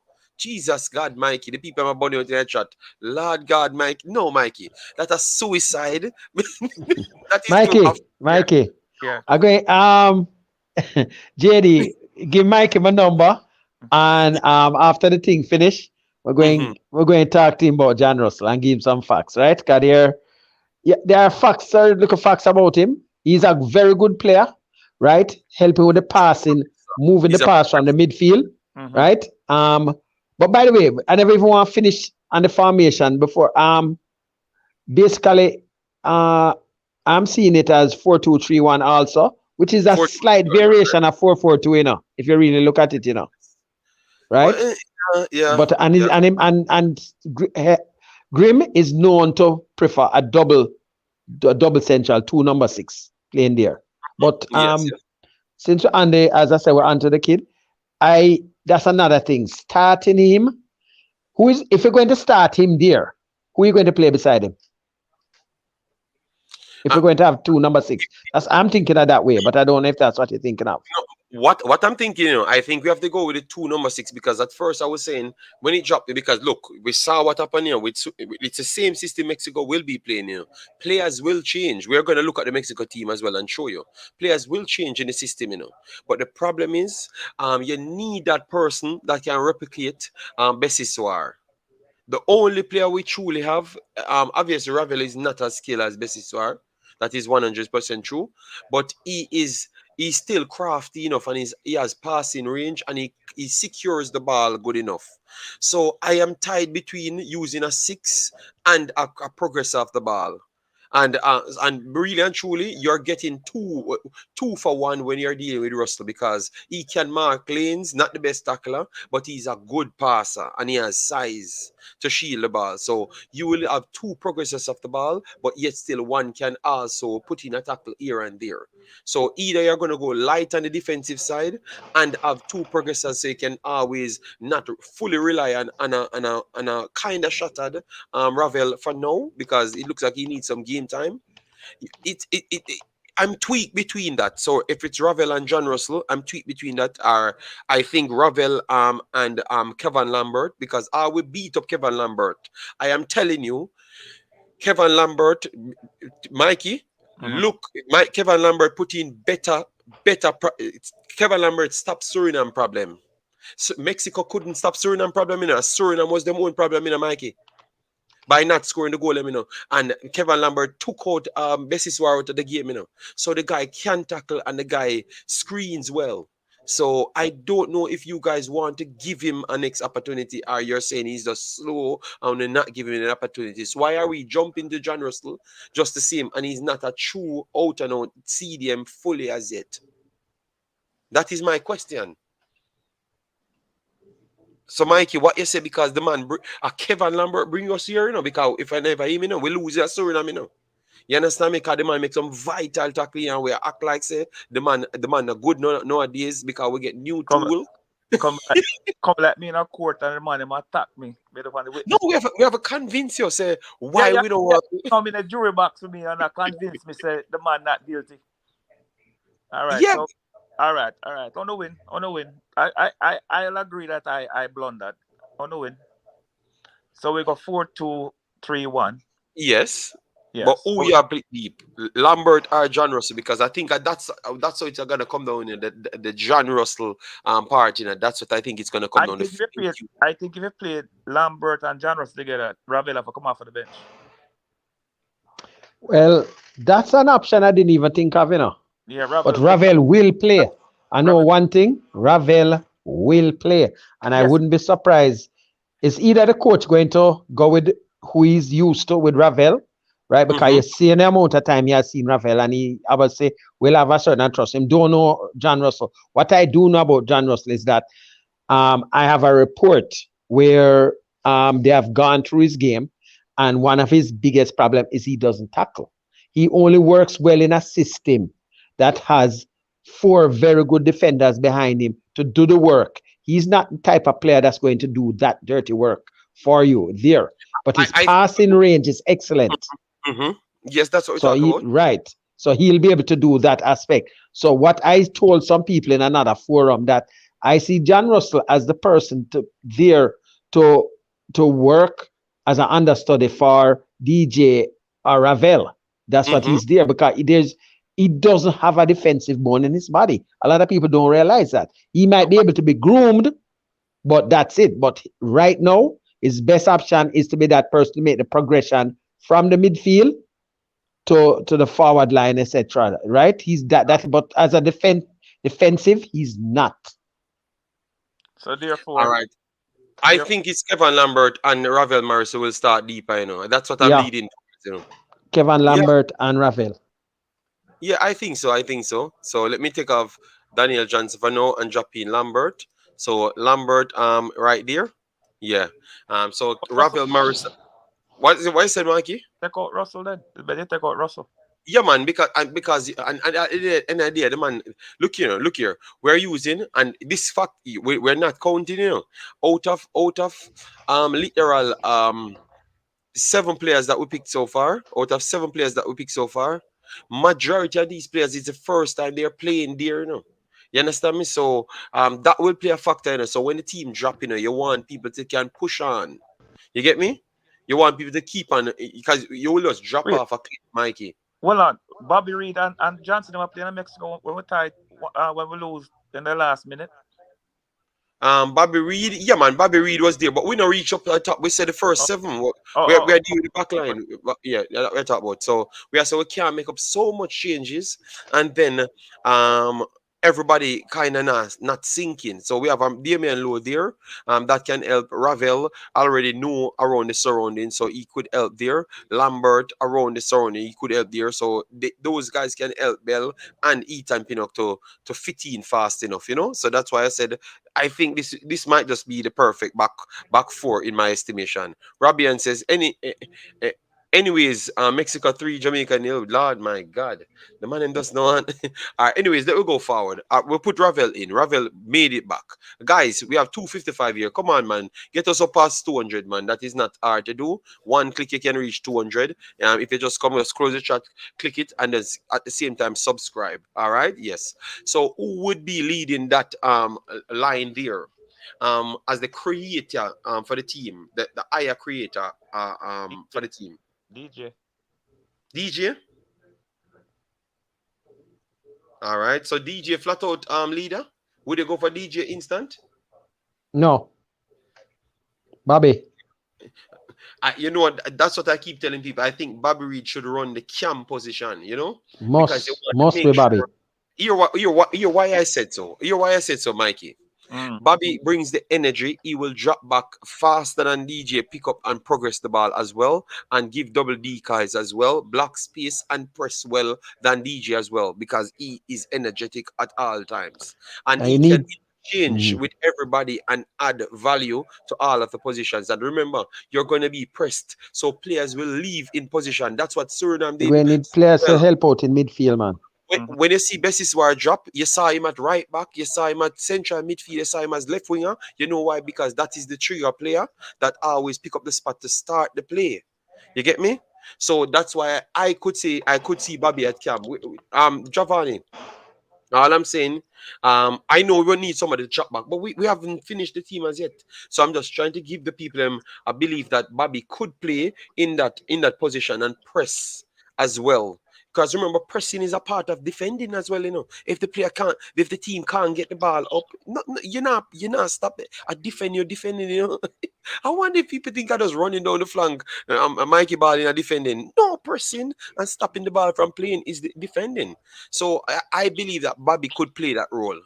To be the busybody one to get through the line, link, you know, play and stuff, because he's technical as well, you know. We don't give him much credit for that, you know. He's a better player than what Jamaica give him. I think Jamaica give Bobby a raw deal. All right. So people say they don't like him as scam. So what say you, Mikey? You're sticking with a DJ then? Yeah, DJ. All right. So the people look like, so let me know, people, drop DJ or Bobby Reid in the cam position, or Leigh and Bailey if you want. If you want to factor Leigh and Bailey in, because maybe Leigh and Bailey, too much workload on the wing. All right. JD, we just say. I don't know. What I said. DJ, Bobby Reid, Leigh and Bailey can put force in the cam position, because we are looking at Don't you remember Bobby Reid? Listen to me, Rabian, it's me you're talking about. I do remember these stuff, all right? You see it, Rabian, you're only looking at one mischance. Look up. So he had an assist and a goal, and nobody talks about that as well, Rabian. So come on, man. So so DJ, they said they want DJ in this position. All right, no problem. DJ in this position. Well, let's see how it goes then. So over the wing position, Mikey, you still here? I don't know. So look at Mikey having some technical issues. Yeah, no, Rabian, it's not about, I'm telling you, he should get the chance, all right? Yes, I rather have Bailey in the cam, but Reid, yes, I think I would have Bailey in the cam, because I am not sure if I'm going to get the same work ethic from Bailey out wide as I would have gotten it from Bobby and others. You understand me? And obviously you want the best players to be on the pitch. So I don't know if people would put Bailey in the cam, you know? That's all I'm asking still. But others said no. All right, let me go with the two wing players then, because you guys said that. So right winger Mikey, where you go for right winger? We're not hearing you, Mikey. We're not hearing you. You chop off. Yeah. Leigh and Bailey. Leigh and Bailey. Yeah. All right. Wow. Bobby played too weak on the ball. Okay. DJ Chris says Bobby played too weak on the ball. Okay. Leader. Putting Leigh and Bailey out there.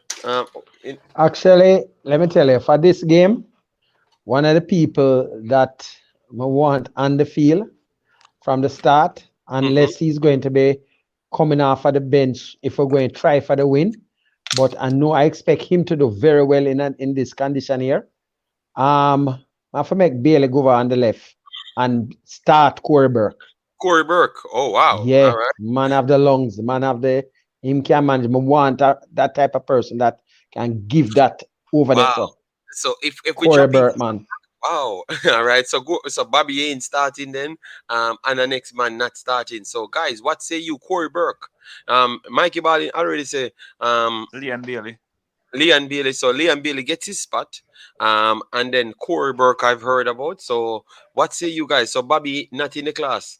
No, Bobby starting on the left for me. Bobby well, is a the cam I will have Bobby, you know. The cam I will have him Bobby at. No, but you have Bobby at the cam, but me have DJ, so it's two different teams. Yes, but you won Mikey because the fan them say a DJ for good year. Yeah. But no, well, okay. Over the next side now.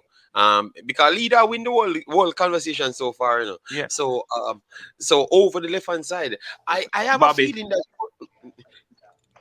I would start Burke too. Someone Torp says I would start Burke too as well.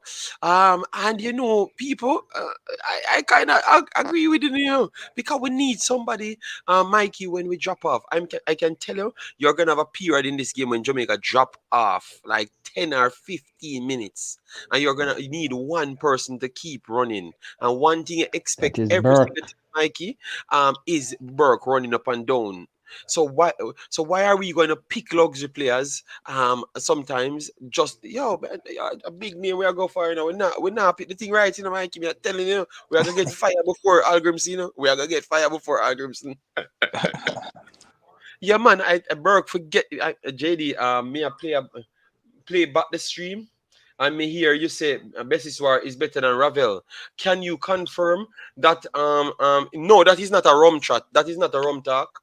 I said I think so. I think so. So if you think Ravel is better, no problem. All right. Hello, good afternoon, Mr. Arjun. What go on, my brother? Yeah, bless up yourself. Where are you with? Now listen program, man. Yeah. Now you're some foolishness are going on. What kind of foolishness are you going? Because I pick them and I pick them. Man, say them are start them are where them are gonna start? Which part them are gonna start Corbrook? Corbrook, if Corbrook are gonna start the game, him have to start play behind Shaman Nicholson. First of all, Corbrook not no crossing. He not no crossing in 9 foot. So where the ball him come from? Where the cross him come from? So it's a big boss. Why you can't we accuse the man them and adjust to the man them try pick them team and explain themselves. You know like man chat nonsense. You know like this is nonsense. But Ardian and me you call a football scientist, you know, and me start going at some science as well in Mexico. And me I try to tell Ardian the girl them champion down the lane. You might have to have Corbrook on the field in RDN because the man is going to drop. No, well on no. I did tired. Have Corbrook on the field. I said if you're going to have Corbrook on the field, you have to play him behind Shaman Nicholson. You can't play him over upon your left foot. Where cross off? This is what I'm asking. The question I'm asking: where is the cross going to come from? Corbrook cannot cross ball. Ardian, you realize Ardian is not cross you want him for? How much cross you think Jamaica got put in on that? I need to work on that side of the field for help out. I need a workhorse out there. That is what I'm looking at with Burke. Ardian, let's hold on, Ardian. We're gonna put on Corbrook on the field just to demonstrate something. Ardian, look here, look on the field now.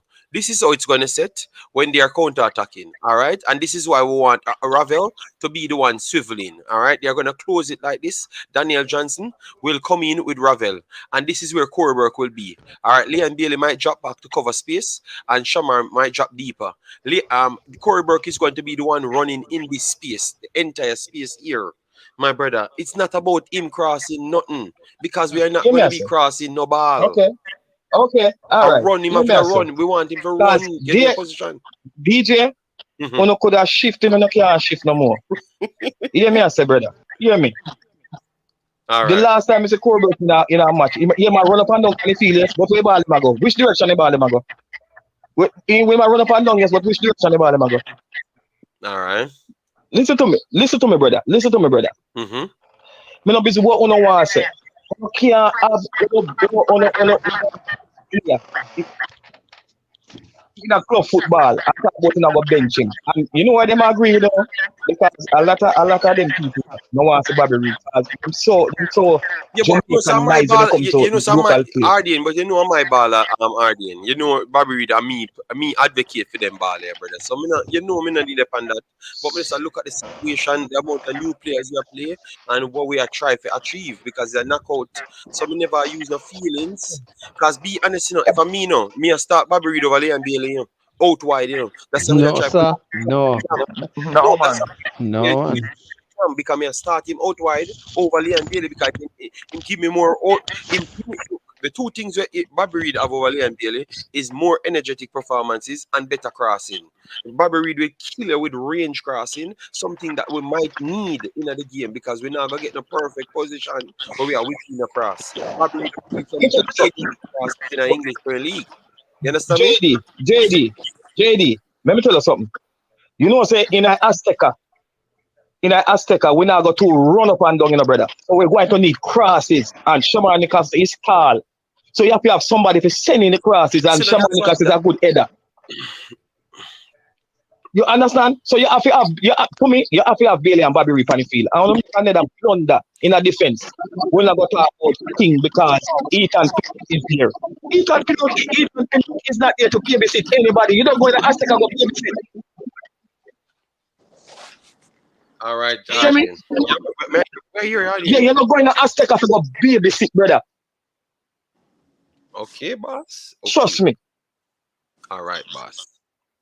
So you want me to finish your team and then you call back and argue again, or you call back and give your team because we are see our leader they run down. Call leader knows when me calling a fire me a bun and say run down. All right, my brother. All right, boss. So we finish your team and then we come back. All right? Yeah, you call back. All right. Yeah. All right. So JD, yes. For my team now, you have to take off Corey Burke and put up Bobby Reid. All right.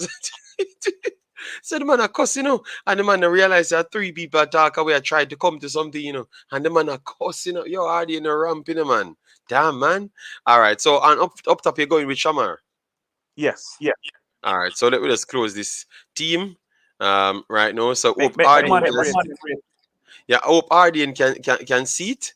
So him stop war, all right? Because I don't know why Arden come on. So guys, this is the team coming from Mikey Balling. So let me know. No, it's so Arden talk, man. That's what Arden talk, all right? So let me know how good you think this team is. And if you think this is the team to get it done, so give it a rating from 0 to 10, 0 being a number. I'm not saying you should give Mikey 0, and I'm just saying 0 to 10. All right. So let's see. Give me some rating, guys. All right. I might tell you. And at the same time, guys, let me get it up to 200 likes on the video. Let me see. DJ, Corey Burke will get some playing time because when Shamar tired, we'll bring Corey Burke in the last 20 minutes of the game. Yeah, that could be good. So we get a 8 and we get a 7 so far. Clive Garden, give it a 7. Then we get 3 scores. Richards, give it a 8, 7.5, 7. All right. So people that give it 6, 1-1. Let me know why you gave it a 6. Like who you would have took out of this team. Let me know. All right. So guys, we have 200 people. My right side, my right side exposed. My right side exposed. Because Lambert, Brown, and Bailey on one side. Yeah, I'm telling you, it's Mikey. Sometimes you have to watch them, but and the name play football, Mikey. We have watched them. We got ball, Mikey. All right. And the name I pick the best possible team. All right. In my opinion, that even is my opinion, and everybody have their own opinions. I'm not fighting nobody's opinion. Yes, and you don't want Hardy and call back in, No. I don't want me to never run like leader. No, man, I never run. But look here. Why do you have to look at it here? When you make suggestions like this, like even when you made the suggestion of King, nobody was saying King to start. No. King, you understand? We said that we gave the option how it would work out. Yes. And we tell the option of what Corey Burke is going to be there for. Yes. You understand? And I know I didn't call because at the start we started the discussion. I'm surprised I didn't call so eating. I don't know because something else upset Hardy. The man just pick a team because him like players. No man, I think Mikey gave his reasons behind it. Chevron gave him a 5. Chevron, explain to me why you would give this a team a 5 so Mikey could learn. Solution for that squad: Dexter for Brown, put Bobby on the right and take out Bailey for Low and put him on the left. Okay, so put Bobby on the right, Jamal Low on the left, so Bailey would have come off and then put in Lembisika in the team. That's what he says would have given him the best situation. All right. One says Lembisika has to play, in my opinion. Lambert has to come out. Jesus God. All right. I would also play Low instead of Bowser. Okay, Low up front instead of Bowser because we need pace. Because countering without pace up front is like crossing the ball with to a midget. All right, that is good as well. You see it? Because you need good hold up play still, you know. You need somebody that can have good hold up play in this sort of situation, you know. You have to have that. We'll get some good conversation. I hope RDN listening, because sometimes we want to pick a player, we don't even know we're not utilizing attribute of players them. So people saying we want breakouts. So if we have Bobby Reid, Liam Bailey, and Shamar Nicholson, we are gonna get out of the play. We are gonna rely on Liam Bailey to get out of the play when he's gonna be deeper. So you understand me? So yeah, it's gonna be tough. So this is guys, vote, continue voting. 7 out of 10. People no want to take out Bailey. Why? I think that was the problem, I think once they heard Bailey have to come out, people start to get upset. But we are having a conversation, guys. Come on, man. We are big people, man. You get me? So we can have conversation if a man not have to start. A Jamaica who want to win, if we think defend. JD, this is one of the games where you want to have that strong forward that can hold up the ball, and by not having Antonio, and then I don't know why we don't have Andre Gray being there. These are two guys that have the experience, right? And they would have made a big difference. But we have to work with the next best. That is, as far as I see, that is going to be there. As for Nicholson, have to be Bowser. No, I think Trevor Stewart hold up the ball good, But, no. We talk about the thing where the local players going into this sort of situation. Yeah. No, you're not going to introduce him into this as a starter. I never said. I just said him hold up the play. So it's him hold up the play. At what point you think we're going to use him? I'm just trying to bring him in the conversation to say if you would have used him at any point, like fling him up there and just say hold on to the ball and try play it after Leigh and Bailey. No way. Not in Mexico. Somewhere else. Oh. Not in Mexico. So why would we bother bring him then, leader? Well, anyway, all I can say. I'm training with the first team, so give him some experience. Hopefully, play better in the JPL. Okay. Yeah. Jesus Christ! Oh, you're on a rough. Boy, this is the panel, See there. RD and the man them actually fear. All right, JD. Jump off the deep end of oh my God. The man them diss me. I just ask a question because we are struggling. We are struggling for finding players with the thing, because remember we are watching Suriname, Mexico, so we are looking into things how we can be effective. That's what we are looking at, You get me? You saw Suriname brought on big strong players as well, and it would work good. Yeah, so it is what it is. So we got the voting. Look at this leader. Look at this squad.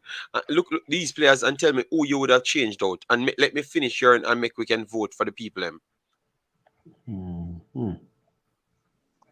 Okay, just give me a minute. Yo, Mikey, leader, all you. Man, I'm doing something else at the same time. Just no, leader is true. Can't see you in the camera. People can't see you. Oh. No, man, that's something else. I kind of right. All right. Man. That's all right. So for me, Daniel Johnson, I would not start Daniel Johnson. I would go like this. Let me show you what I would do then. All right. This is what I would have done if it's me. All right. This is what I would have done. I would put Leigh and Bailey there. Bobby Reid right here, and then I would have added for the pace, because people keep on complaining about pace, so I would get the pace right here, all right, and the accuracy of the passing right here. So the 4 persons could have done a much better job. So that would be my 11 after looking at everything. That would be my 11. So give me a number, guys. What say you based on 11? Because if you come to if you ever really go down to picking, I would have put Bobby Reid in there. I would put Bobby Reid in there. Okay, you have Bobby Reid help with the defensive aspect and that thing there. So you have the Low. Well, we have to be honest, I haven't seen Low hasn't gotten a fair shake, and I haven't seen him play a bad game, in my opinion, yet for Jamaica. He's one of the best performers for Jamaica. Yeah. So all the while, he hasn't normally had a raw deal. So this might be one. I think, to be honest, looking at this right here, and then Bailey coming to me, might very well be it, Because my thing is, but, and then say Corberg coming off of the bench, because he will play at some. Because remember, he has experience in these conditions. He has experience, because it is going to make a difference once you are not used to the conditions to have 2 minutes. But Nicholson has been there, Bailey has been there, right? Lambert has been there, Ravel, right? You understand? We have a number of them who have low a fair amount low, you know. Guys, so well, hold on. Give me some rating. We have 250 people here. Get with the 250 likes, guys. First, subscribe to the channel, but give me some voting. 0 is a number. If you don't think of foolishness, me I do. Give me a number. All right, 0 is a number. 10 is the highest. But let me see. Make it 2 9s already. You know. Yeah. This DJ, one I'll give it a 9, man. I'll give it a 9, man. DJ, you know what can I make it at 10? You know that make it at 10. What can make it at 10? Lamborghinis for Brown, but through the coach and no through the coach. Oh no. Oh yeah, yes. No man. You have to get the defensive aspect first, man. Brown for Brown. People. Sorry, this is my lineup. Sorry, I never wanted Brown in my team. Sorry, this is my lineup. So rate me now. Thank you very much, Mikey. This was my lineup. That is closer to what I would have liked, but I figured the coach going because Brown played well the last time he played for the coach.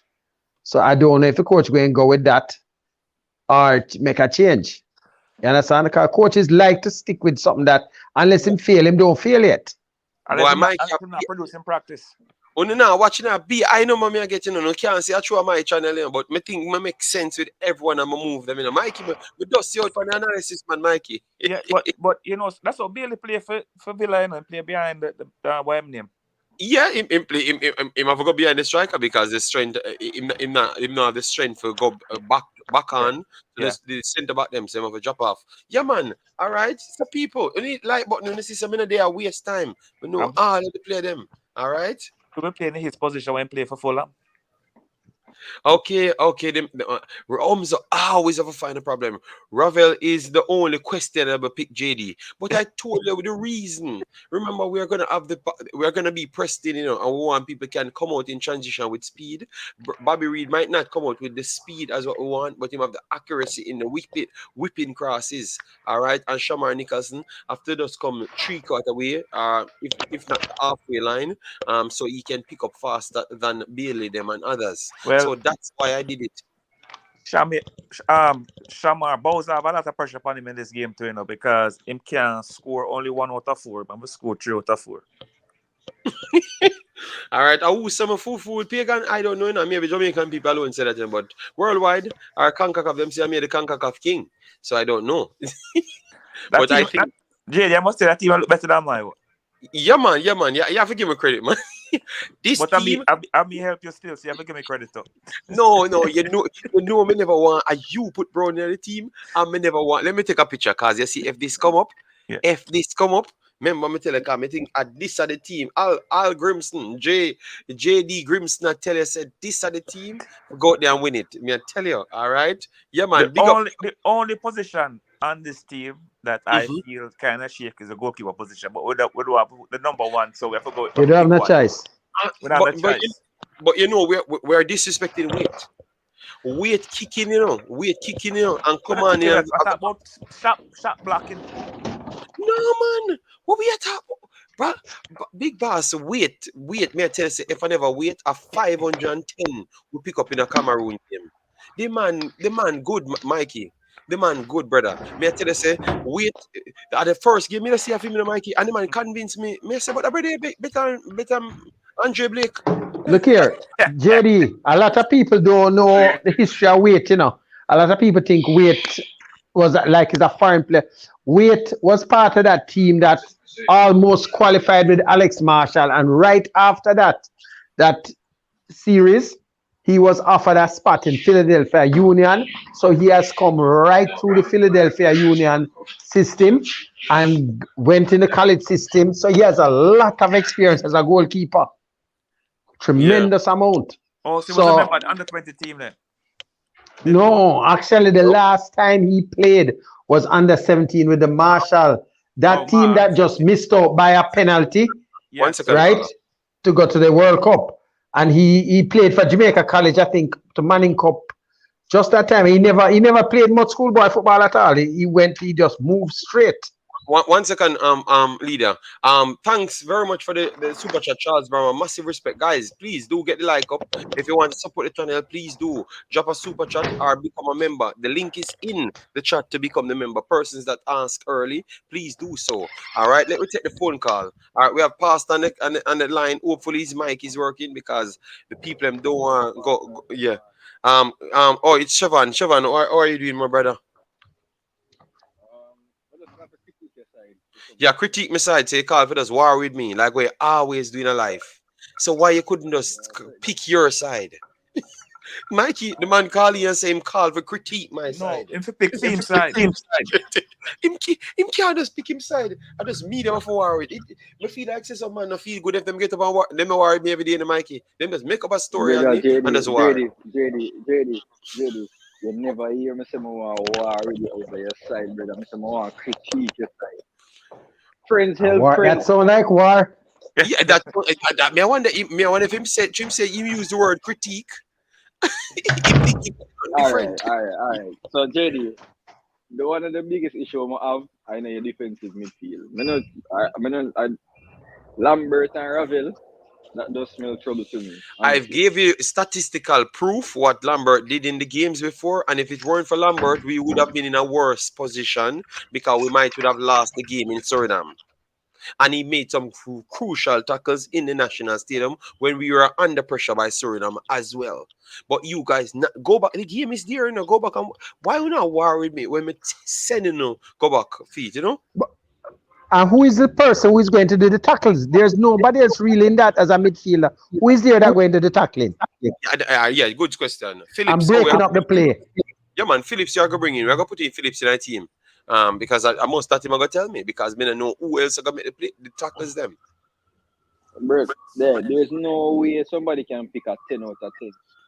Team starting 11 out of the squad that is selected. That's the point of it. Oh, you mean you can't get it? So, brother, the reason why you have a 10 out of 10 because the squad is there and we can't pick nobody else. So just bad mind me and Siobhan. And that's a go on then. Because you say me can't get a 10 out of 10. You cannot get a 10 out of 10. Lady, 10 out of 10. Mikey, I hear this. But I never pick the team. We never pick the team. You know, I'm going to start pick players whenever they're there. So, Mikey, we have put on Michail Antonio on the field then. Forget the 10. Put Blake. You have to put Blake in there too. Yeah, because we are worried with Siobhan. Hear me a say no man. 10 cannot be possible with the squad that's selected. My personal opinion, leader. Come on, leader. It's the leader. Yeah, but that is not match. You were so. It's the leader. Over there, the under 17 match, the jungle. You were so truthful.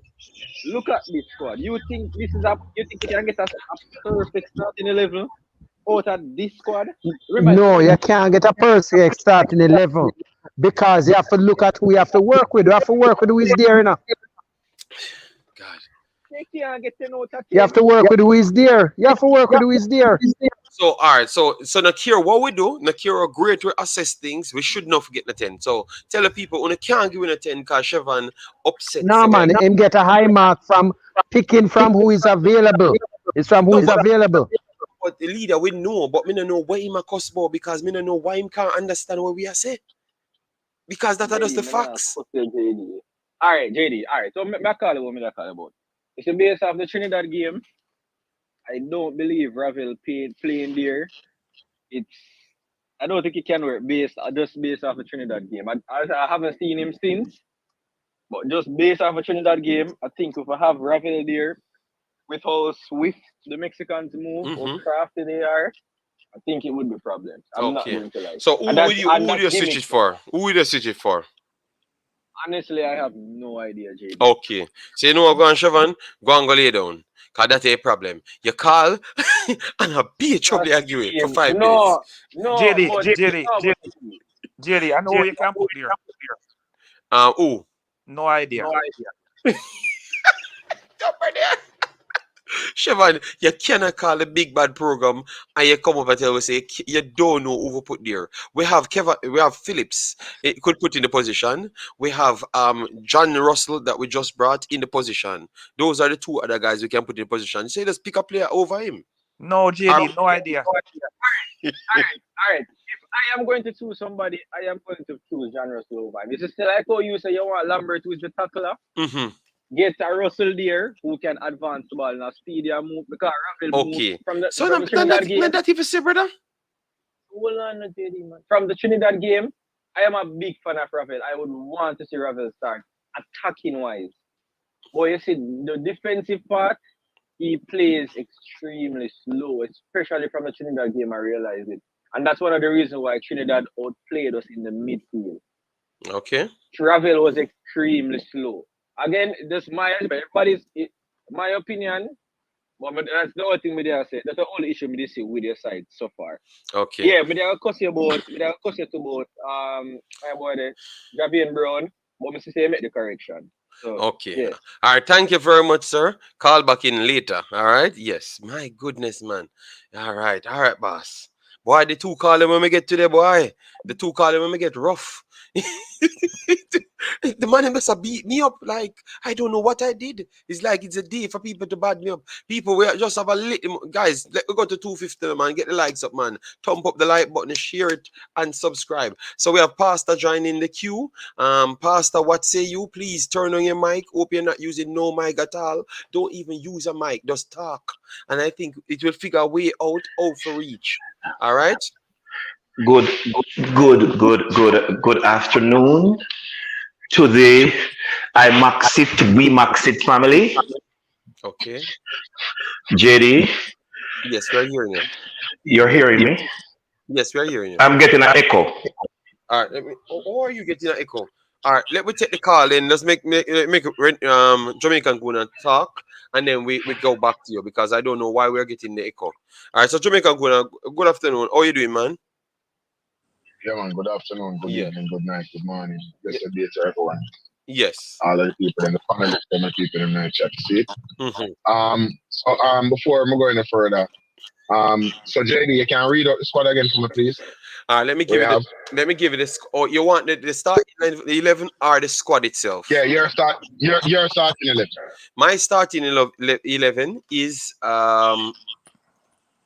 Ethan Pinnock, Wait in goal, Bell left back, Ethan Pinnock left centre back, Damian Lowe right centre back, Lembisika right back, Ravel Morrison and Lambert because we're using a 4-2-3-1 system. Deeper line.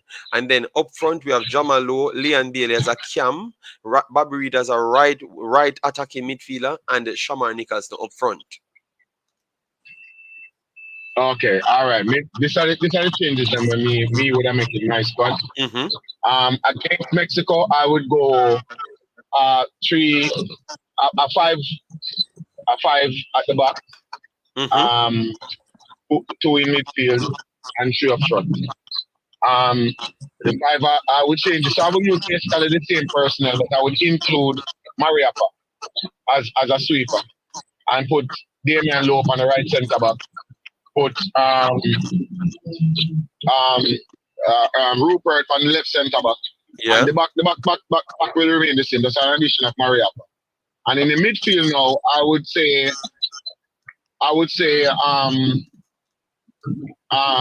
Ravel Morrison. And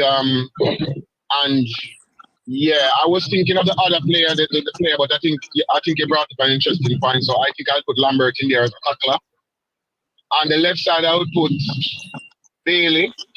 On the right side, I would put Bobby Reid, and up front, I would put Jamalo. All right. So you said we are trying to fix it now. So we still look. We have 3 at the back. We have Bell over one side. Who would be a right wing back? Who would be a right wing back? Let me kiss man. Lembisika. The back. Yeah. I would just take out on our midfielders and put in Mariappa as a... Okay. Hold on. One thing with the Mariappa inclusion. Mariappa, one of the things that exposed him the other day against Trinidad was that he never have the legs. No legs.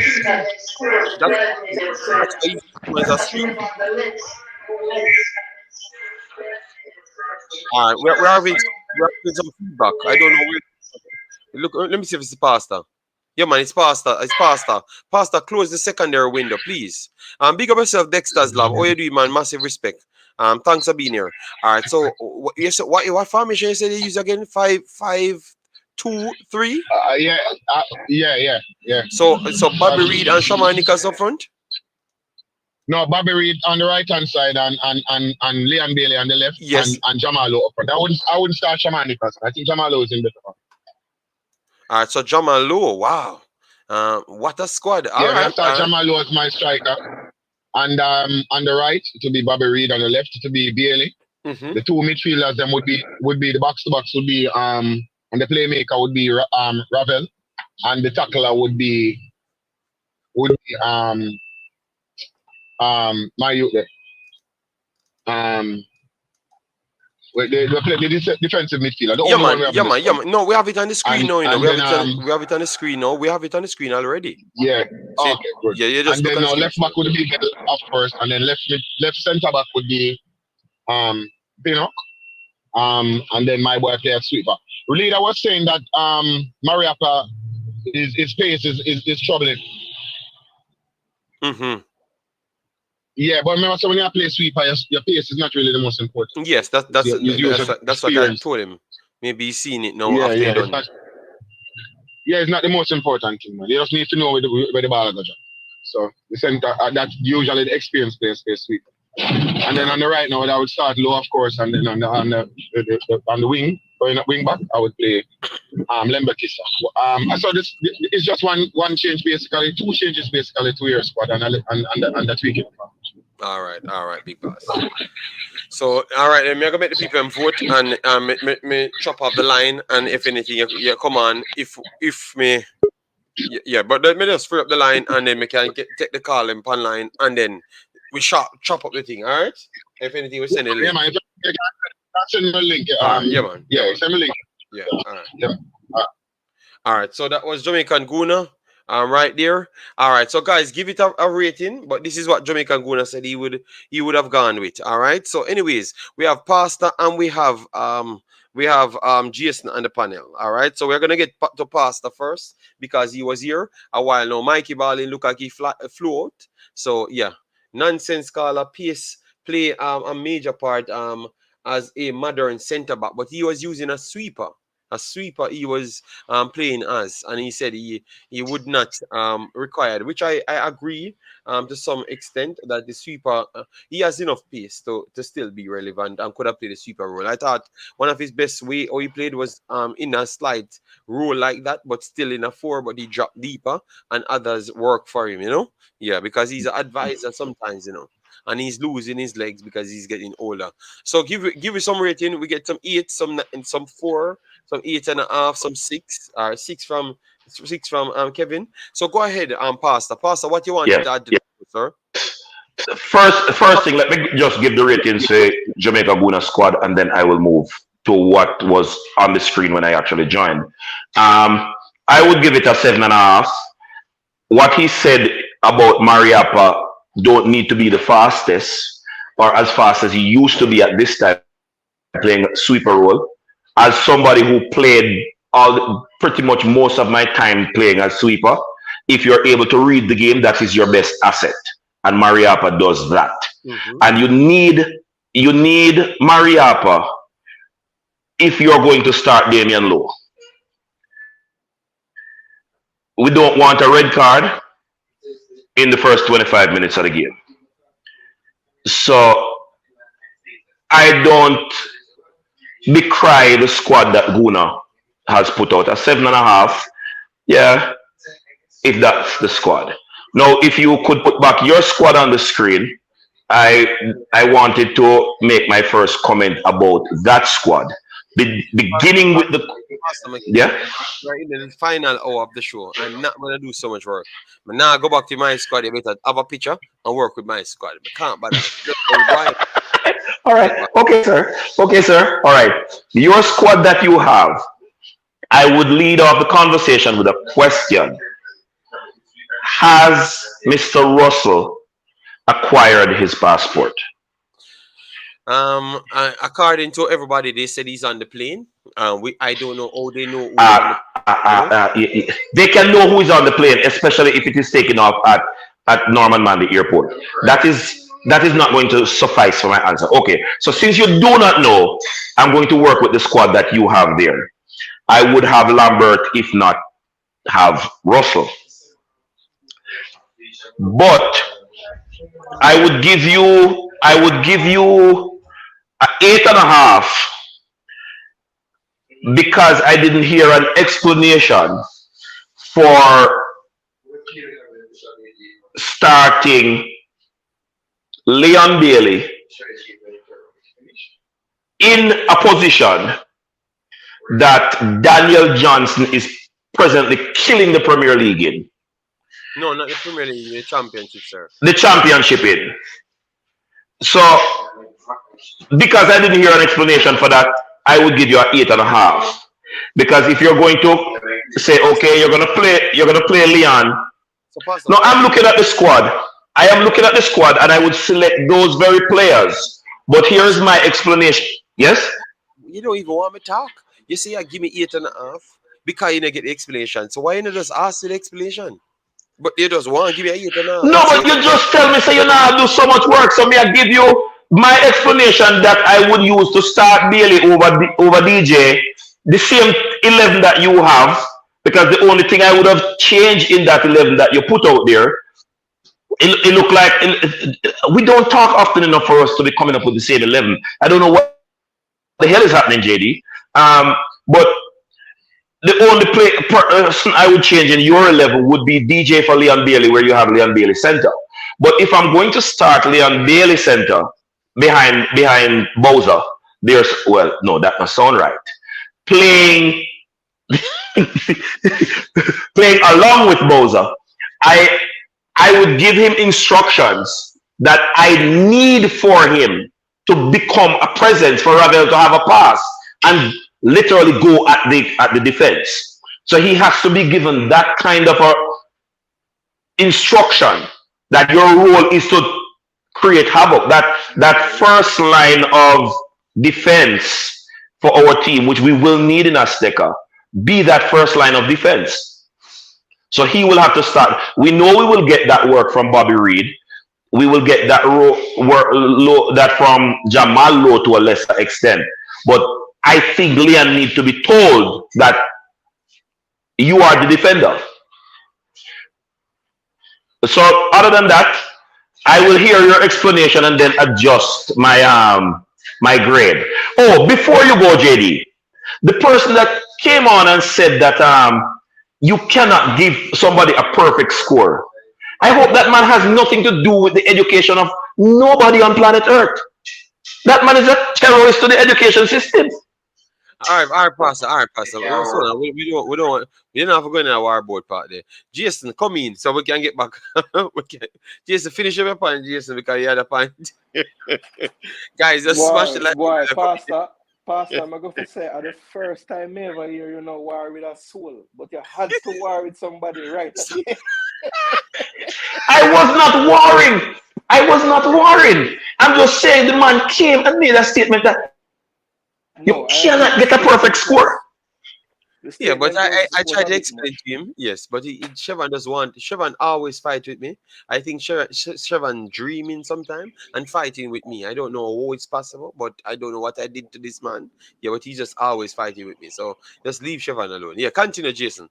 Yeah, yeah, I wanted to just touch on the squad that you had as well, JD. I know you're not going to put it back on the screen, but from what I remember, who you had Bailey behind in the cam role. And who you had on your flanks in the system? Bailey, I had Bobby Reid and Jamalo. Bobby Reid and Jamalo. And then deeper you had Ravel and Lambert. Ravel and Lambert, yeah. Okay, so I'm just wondering. So can I hear the explanation again for Leon Bailey there that you said why you thought it would work? I'm sorry. Because remember we are gonna drop deeper and we are more. We're gonna have more like have a six, and then we are gonna have a 6-1-2-1 most of the time. You understand me? So I'm just saying if Ravel cannot progress the ball, at least he can connect to the play, and then you deal with the speed but less defensive duty, can just push the team forward, and then maybe have two out wide players, which is Bobby Reid and Jamal pressing, and you have a target person inside as well, and can help push the play inside the final third. So that was my analysis, because I was looking at breaks more than anything when I'm picking the team. Okay, so I agree with that tactic in terms of let's see how we can maximize the breaks. But I would counter by saying this. I think we have seen when he plays for Aston Villa, right? Bailey has the skill set to play central wide. I think he can play anywhere. But I think he's most effective when it's a counter-attack for his team and he's running down one of the flanks, right? So if we want to maximize what Bailey is going to give us, I would want to put him in a space that I've seen him wreak the most havoc, which is on either flank, attacking spaces, right? So putting him centrally, not saying that he won't be able to go wide and what have you, but I think if we're going to play a counter-attacking system and we're going to play a double pivot, right, we should be able to cover enough of the flanks utilizing the extra bodies as the double pivots that we don't need necessarily for Bailey to be down there with the right back right beside him, right? And we could potentially have him staying kind of high as an outlet on that side. And if anything, we tell Bobby... No, and the reason why I'm saying this is because if that is really why you would want to play a double six, because you want to be able to have enough cover in that central defensive zone to say, okay, one of you in this double six may have to help out your wing back that's closest to you. That's something that we have all agreed that is what can help in that system with the two in front of the back four. Maybe your wing backs don't get as exposed because they have a little more cover closer to them. So if we're going to play with a double pivot, I don't mind having Bailey on a right or a left and telling him, okay, yes, we need more from you, but you don't need to come all the way back. Jason. I was trying, and that's why I said I get him in central, so I didn't have to do all of those complicated things that you're saying. No, but you had also said earlier in the stream, you had said that you would put DJ in that attacking role because you more see him coming back and helping. Yes, so Jason. We're putting Bailey there now and don't want him to help. Yeah, but I put two ways, and I put one, the one that you're arguing with. You cannot put two of them and fight me with two of them. You come like my boy, you know. As well, when me again, my brother was just calling you. You just pick a one. JD, I have a question with Jason's explanation. You cannot understand with me. So when you attack two different farming, two different lineups. No, when it's one thing. No, you said you talk about Bobby Reid centrally or Leigh Bell centrally. I've made one and said this is my start. No. So I wasn't talking about Bobby Reid. I said Daniel Johnson. Earlier in the stream, you had said that you would rather have Daniel Johnson in the camp because you think he would give you more work helping out the midfield. No, man. No. I've never said Daniel Johnson, man. No, man. It was solely Bobby Reid and then the people cuss me and say, no, Bobby Reid not for nothing. I have not picked DJ in it. I literally took up DJ, pull the video back, unless I missed it. So if Bobby Reid, okay, so if in my explanation, eliminate Daniel Johnson and say Bobby Reid. But the reason why you removed him was because you agreed with the people, or I don't know if you agreed. It's just like many people said Bobby Reid not going to give me no work. So I'm asking those same people, what work Leigh Bell going to give me in that position that Bobby Reid wouldn't give me? Yeah, but just to me, I try to fit Bell on the field, I put him centrally and keep Bobby Reid outside to do the extra work and then put Jamal over the next side. And that's the reason. It's not true we have to keep him on the field because Jamaica people now they're going to drop down if Bell in a play. You never get. JD,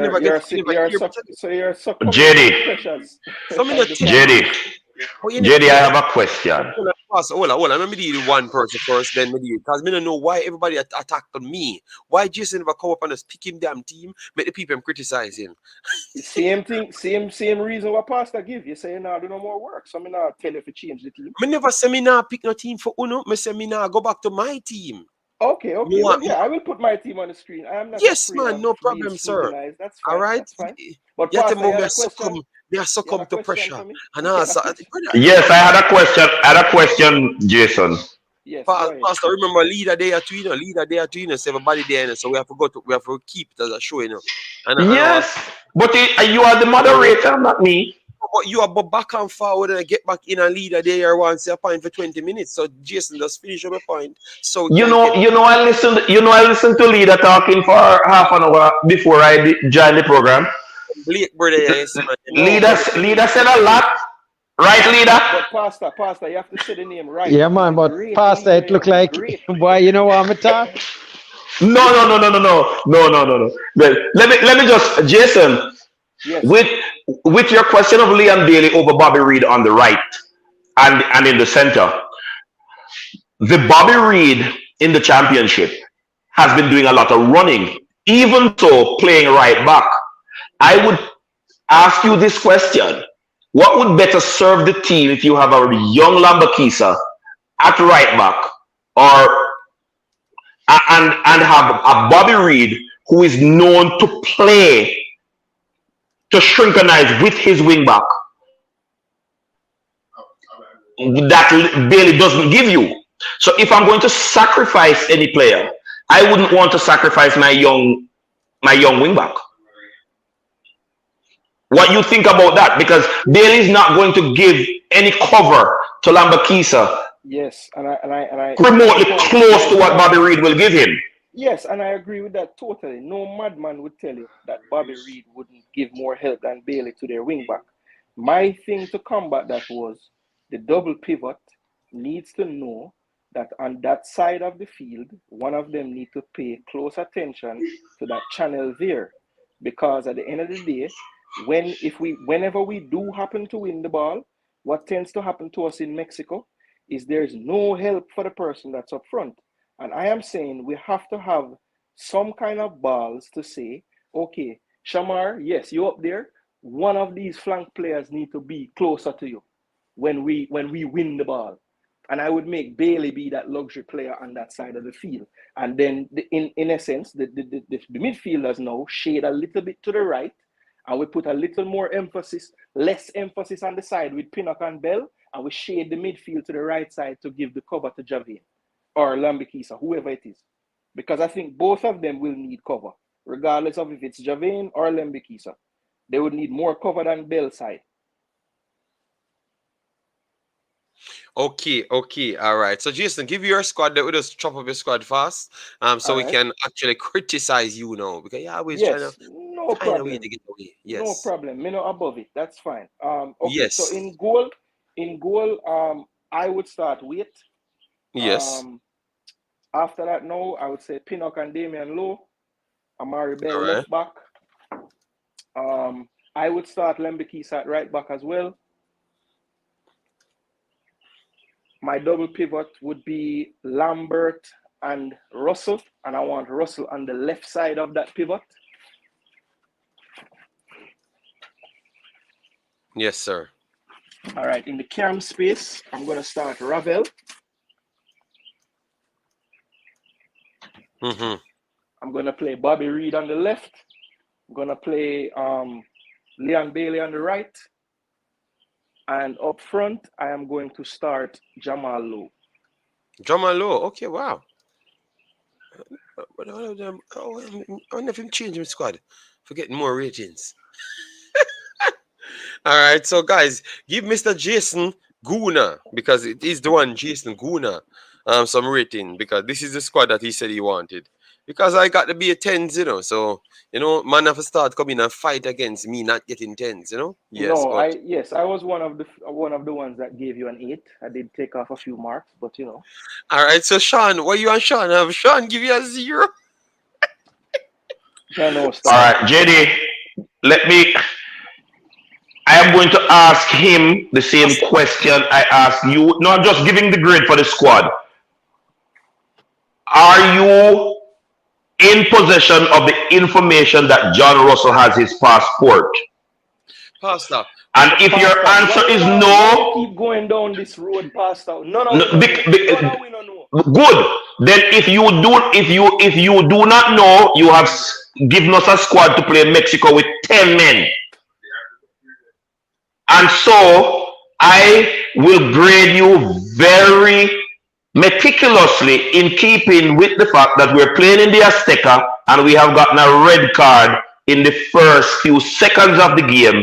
So I am going to give you a 5.25.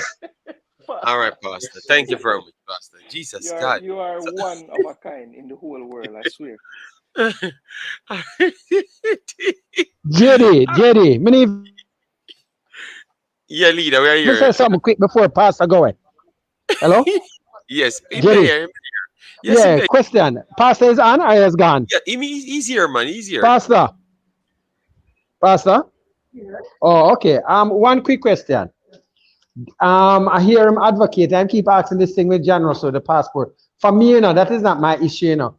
My issue is, Pastor, have you ever seen John Russell play as a CDM?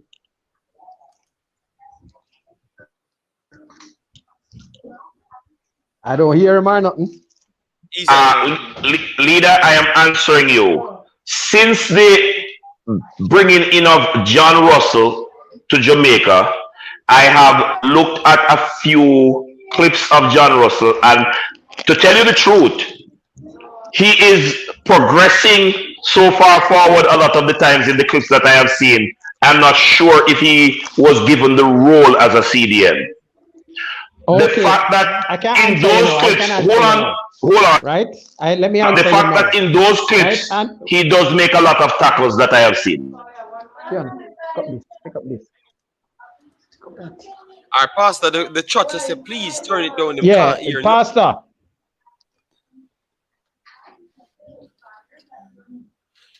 Yes, Pastor, they're saying to turn it down. Yeah, hello? Leader, easier. Just go ahead, Leader. Go ahead, man. Easier in you. Okay, let me just make one other thing here. Pastor, let me just help you out with something here. What I would tell you to do is do some research on John Russell and the report that was given out from Huddersfield on certain, it basically breaks down the type of player John Russell is. John Russell, why you saw him in those matches further up the field? Because that's what he is. He is more of a cam than a CDM, right? He progresses the ball up to the field, similar to like what a Ravel would do, with probably about not a lot as a Ravel player or so. He's actually that type of player. People might have an idea to try him as a CDM because of his size. He does not, in all there's a report that I have that show that they mentioned that they can't use him in the team because he does not work well unless the back four is very strong and can basically cover for his inadequacy, his defensive inadequacies that he has, right? But they mentioned also that he is very good at progressing the ball up the field, but he does not work a lot, right? And that was one of the reasons why the club had with him. So I have all of these things, and I'm guessing this. So leader, so that with all of that said, that simply means you would have put him and Lambert in the double pivot then. If you're going to try that, yes. Yeah. Okay. So that's the only way you would. But the other problem is he does not work a lot. He doesn't work a lot. And Lambert is known to be slow. Every midfielder. So two slow players, very slow players there. What you saying, Jason? No, I was just gonna make a point. So every midfielder that we go and scout and recruit is just luxury midfielders we go for. No, Jason, let me tell you the problem. The problem is we're looking for the type of midfielder like Anthony Grant. And so far, the only players we have had over the years, it's been a luxury to find that defensive hardcore midfield. We have not had very many of them, you know. If you look at it, before Anthony Grant, why do you think they had to go back for Haka? Because they really didn't have any. When Speedy was there, Speedy was not one. We have never really had one. After that, we have to go back to Rudolph Austin, which was around the same era as Haka, right? And then now when you go back again, you're going back to a Peter. We have not had very many players like that. And the problem is that in the English system, you don't have very many. The one that we could have gotten, England snapped him up, right? And he's in the England team now. So then if Anthony Grant gets a job right now, because he has a job, he has a job. Why is it if we keep on a look for Anthony Grant? Why would not pick the Anthony Grant? Why? Well, it looks like at some stage explode. No, maybe for the Gold Cup, we very well might, if because we don't have anybody, there's none other one there, The only one in the squad right now is Kevin Lambert, and the luxury that he has age on his side, but he's also quite slow. But one of the things that was mentioned when I speak to somebody else a couple of days ago was that one of the things that Anthony Grant could say when he made his debut in Mexico was that if he had played in Mexico 10 years before, he would not have done well as how he did then because of the amount of experience that he had. He realized when he got in there and he felt the atmosphere knocking him, and he saw what was happening, that he had to make some strategic fouls to slow down and break up the play of the Mexicans, or they will be dead. And these are things that you learn as you go along playing that role. It's a very important role, that you can't get carried away to find yourself up at top. Leader. John Russell is not that type of player. Leader, give him a chance to see what he could do with the instruction. These are that was about to say. One Pastor, let me finish, man.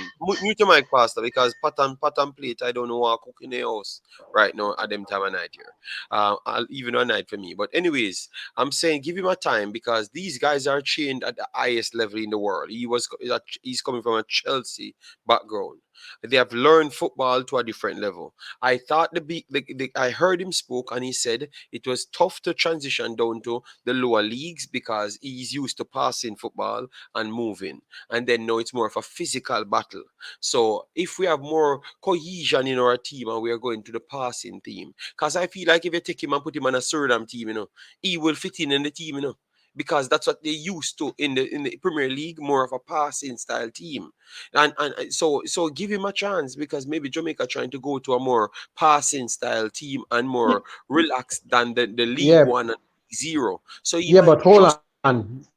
When he was at Huddersfield, the report that came out criticized that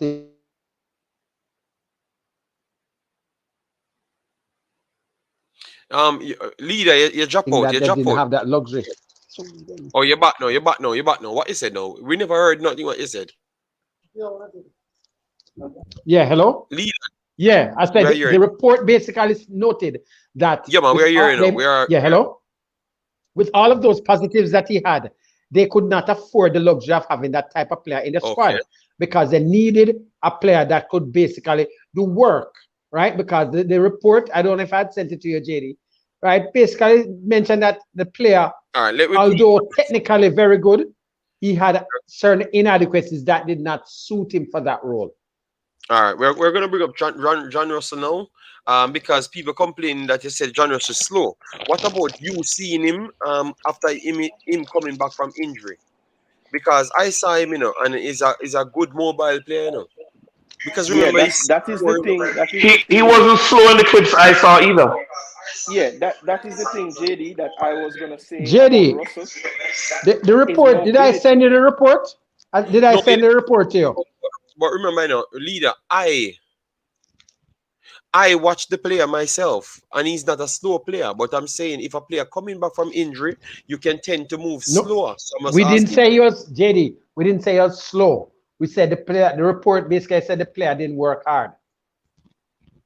All right, no. Soccer Sofa, not the most. They're okay because they do scout players, all right, and they have a scouting network, so we have to give it some respect. This is what Soccer Sofa gave him: his technical ability 53, one of his highest skill set, creativity 46, that's right. Defending 51. One of his second high attribute, and attacking 49, with his tactical ability is 47. So it tells you that he's an all-around midfielder, but defending and technical ability are his two highest traits. You get me? So when we are out here not giving him any credit, I think they're literally showing that he can play. And when you realize he plays deeper, if you look at his heat map, he plays deeper, but he because he's a box to box and he has energy, he keeps running up the pitch. He's definitely tearing up the map here. With even though it's not a whole heap of game. His most shaded area is in his own half, so he plays a lot deep. It looks like. Yes, so and progressing the ball. Yes, but when you look about leader, his strengths, ball control. We clearly saw that because that's what we said about him. Ball control. Agree on that. And they say weaknesses. He has no outstanding weaknesses.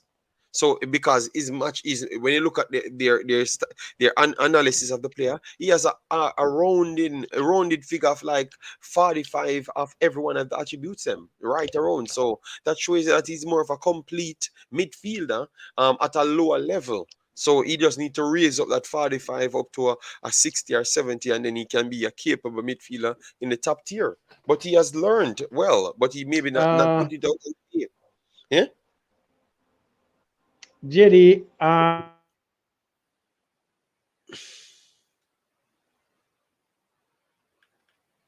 yeah, chip out, leader. Yeah, chip out. We're not hearing nothing at all from leader.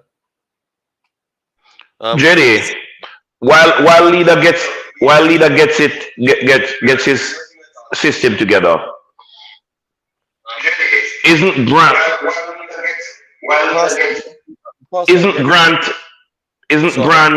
also from the same Chelsea school? Yes. And the attribute that you need to look at when you're going to be playing CDM is your technical ability. It's not so much that you tackle. It is more that when you have the ball, you can possess the ball and you can literally see things ahead of time and put yourself in the position. And that is why he is as rounded as he is. He reads the game well. If we're not going to use Grant ever again, we're going to have to get a person to play the CDM role that is not just willing to be fouled, but has the capacity to keep the ball where they have to foul him. And so Jamaica will retain the ball more times than not.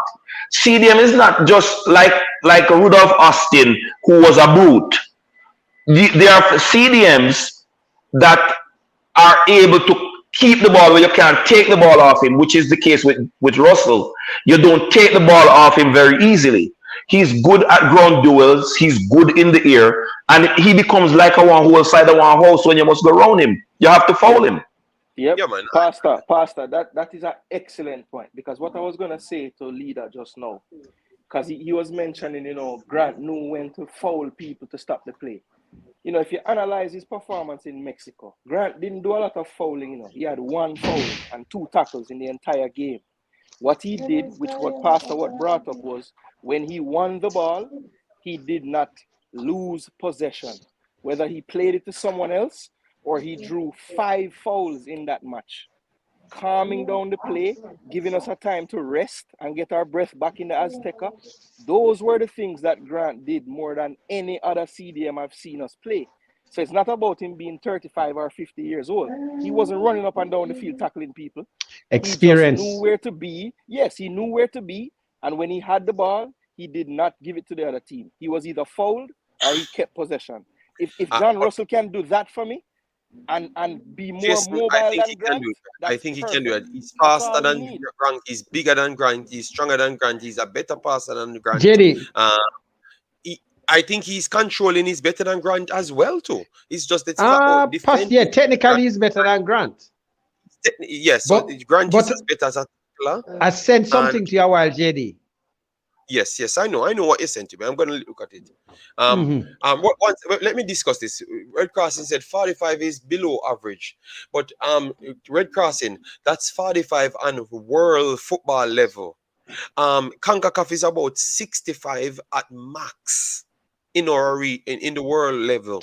So if he's at 45, don't think he's low for the Concacaf region.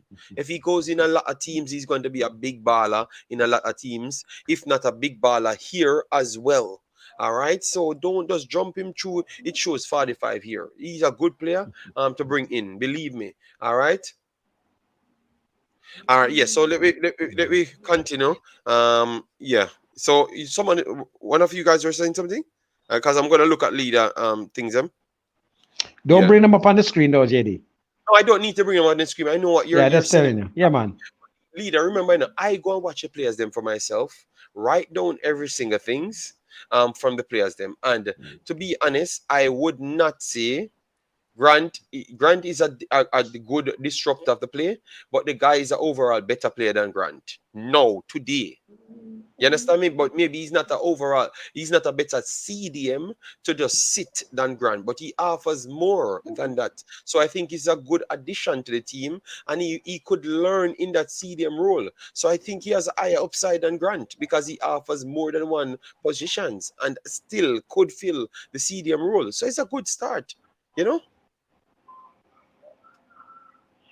Well, it's similar to another player that we had under the last European coach we had, who did the same thing.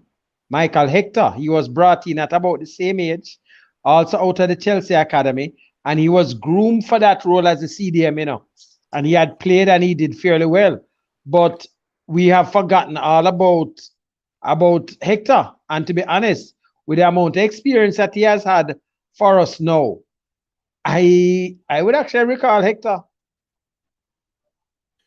People have to think about it. Teddy Lee, we literally said John Russell is better than Grant as an overall player, but CDM, like to tackle and shield the ball and stay one place, I would give it to Grant. All right, because Grant is older and he has more experience, and that's why he fit in so fast in the Concacaf region. But I would say a kid that is 22, I will give him all the time of day. Jamaica is getting younger players that they can mold in the levels that they want them. He's technical enough. Believe me, man, this kid might shock leader. You know, TikTok said they are always on that any leader. So you have to be careful of betting against this kid. I think this kid might surprise in a leader, because what I see what trouble. What look?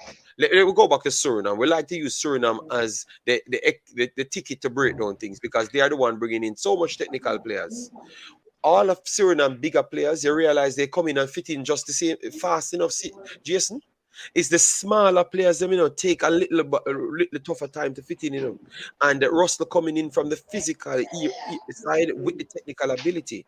So I think he fit in faster than most of the Suriname smaller players them. Leader, even though he's still technical, and technical is one of his biggest part of his game, because he has the body to. He will fit in well, you know, because he's technical, he's good.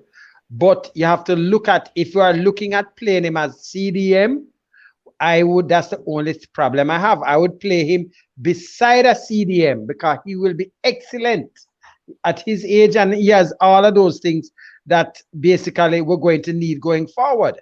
You understand?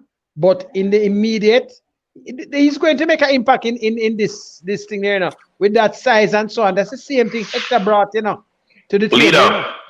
Leader. Yeah. Leader. I don't think we need to play him beside a CDM. I think we need to play him beside a Ravel. Remember, you know, you have a Damian Lowe behind him. That somebody need to be hold on.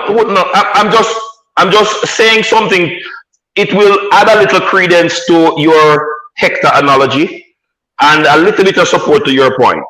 But just that I'm going a different route.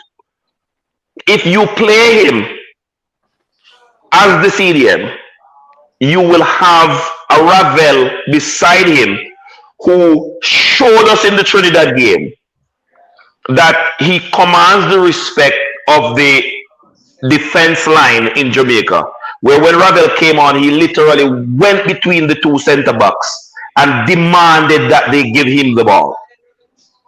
If you have a Russell beside a Ravel, where they are literally interchanging the CDM roles, even though I don't think Ravel is a CDM, no way, no shape or form. This man, I hear JD saying all round he's 45. His average is 49.2. And even though that is below 50, he's playing in a league where he's not comfortable with the level of passing ability of the players in that league. It's a little bit lower than he's used to. So that drags down his game. You put somebody who can control the ball and pass to him like a Ravel beside him, with a Bell out on the wing, with a Lembisika to his right, you are going to get Jamaica's best CDM since Anthony Grant, or because Anthony Grant is our best CDM. Anthony Grant is our best CDM. So you're going to get the best CDM after Anthony Grant, because we have not had anybody that plays CDM since Grant. Well, for me, no. Let me tell you, we're going to get our best understudy to Ravel. That's how I see it. Because the reports that I have seen basically said the same thing, that he is that player that will give you a lot with that progression of the ball, right, from the defensive aspect to the attacking aspect of the field. So that's one of the things that it has said, but it has also lost him in that he does not work that well, right? When he moves, unless he has that good defensive aspect behind him, it mentioned that he's almost a liability in that stage, because he does not tend to do all of that dirty work that you might want from that type of player. You see? So that's exactly what I'm talking about. Right? It's not my opinion, you know. This is a long report I sent to the JD, but I don't want to put it up. Yeah, right? Yeah. But so I've said this is not my opinion, I'm saying. Because I Leader, I'm looking at the chart that JD has. Permit me a minute. I'm looking at the chart that JD has. Forget the no, chart his defensive ability, leader, speaks to him as a person. His defensive ability is higher than his average. It tells you that because of the taste that I saw of him is in the lower league. And I did not see this chart before. But as a defender myself, if you have to go down to the level where you literally are going to find yourself out of place, like Hutchinson did in the second game. It was no bad thing that Hutchinson did why he looked as bad as he did. Is that the players were not playing at his level. So when he shifted into the right position, he was out of place because they are not shifting. Russell is in the same position in the league he's playing with. The teams wanted a brute force CDM. He is not that. He is at his age playing like Anthony Grant is playing as a matured CDM. By the way, Pastor.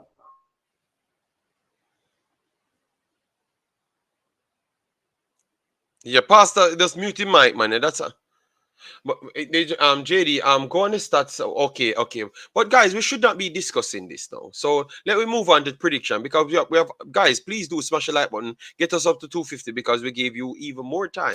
All right. So subscribe to the channel if you're new, and get us up to the 250. I think that is respectable. And with the time that we are here, so get us 40 more likes on the video so we can chop it up. We want to go down to the prediction side now, because we can't finish the conversation and don't predict. You know, tomorrow we might still come back with an slight video to give you a slight update on it, but predictions, let me get some predictions so we can at least get that up. Felpadi, big up on yourself, man, and thanks everyone for being here. I just opened the stream because I wanted everyone to get a chance to get involved. All right, yes. But Webster, I think this is a good stream where we give everybody an opportunity. I haven't had one of these streams in a long while, so I gave everybody the opportunity to speak. So let me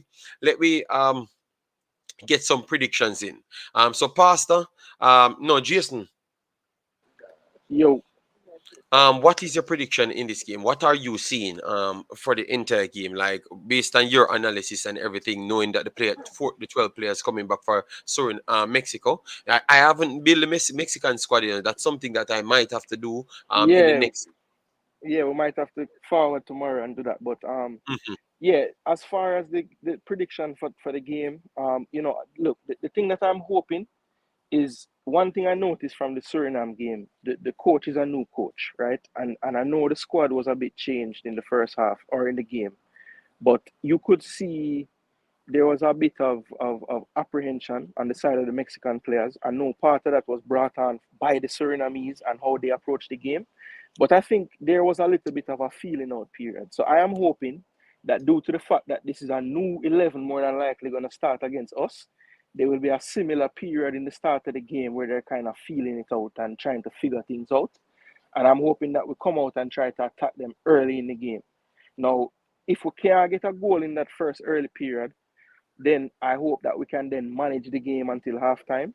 But I'm definitely looking for a quick start and a few early chances. So hopefully we can get one. Now, if we get that early chance, I believe that we have a chance to win the game. I think we might actually have a chance to win the game. I want to predict 2-1 Jamaica right now. And the reason why I said that is I think that with the coach being new, I think there are kinks in the Mexican armor right now, and we might can get at them. Now, our coach is fairly new as well, but I think at times when you're playing a more counter-attacking game, there's a lot less to learn, so to speak, in terms of how to create a chance. Mexico will have more of the ball, so if they're just learning the new coach, maybe they're not as fluent or fluid as they normally are. So I'm hoping for these things to play out in our favor. And with all that being said, Jamaica are going to pull out a 2-1 and shock the world.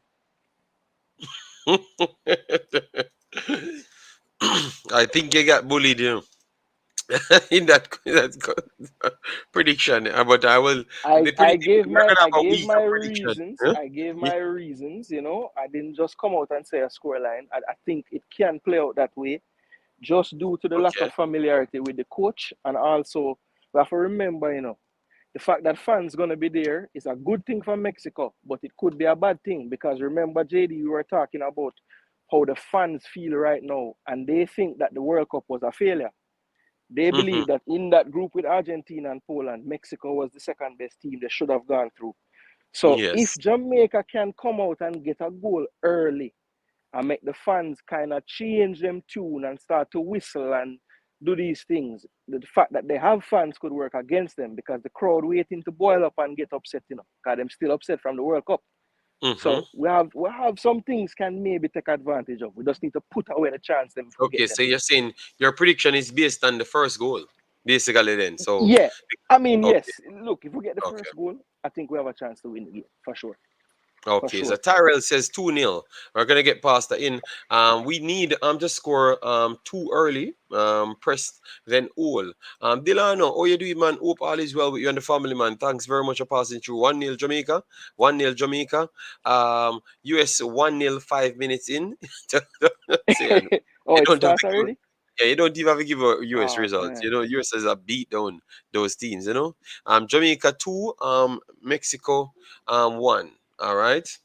To me, Ravel is is out the game if he plays so deep. Okay. Prediction King, I have shock the world. Yes, man. Jason come up, man. Jason, I look fans, you know.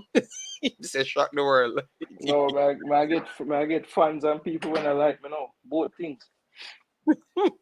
Yeah, you say, lose some of your next fans and when I comment, I get some new fans on the screen. All right.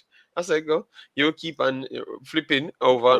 So yeah, man, I said fast them go. Yeah, Jamaica in a shock 2-0 win. Red Crossing, all right. Pelpadi said 2-0 at halftime for Jamaica. My goodness, the 4-0 overall. Big up Reggae Boyz watching the show. Put on the likes. Yeah man. Premier League says Mexico 10, Jamaica 1. Premier League. It's not the Premier League, this, you know. All right. National League that.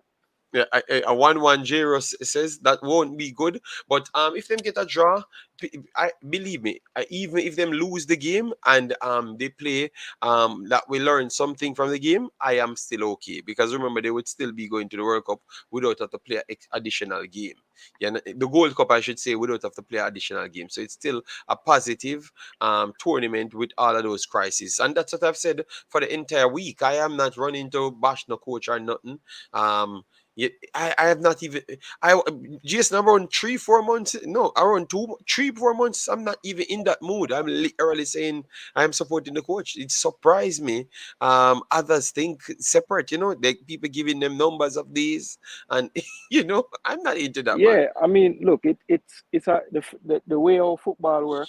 You can say you're going to give a man 3 years or until the World Cup, and you see 2 performances or 2 games and them lose.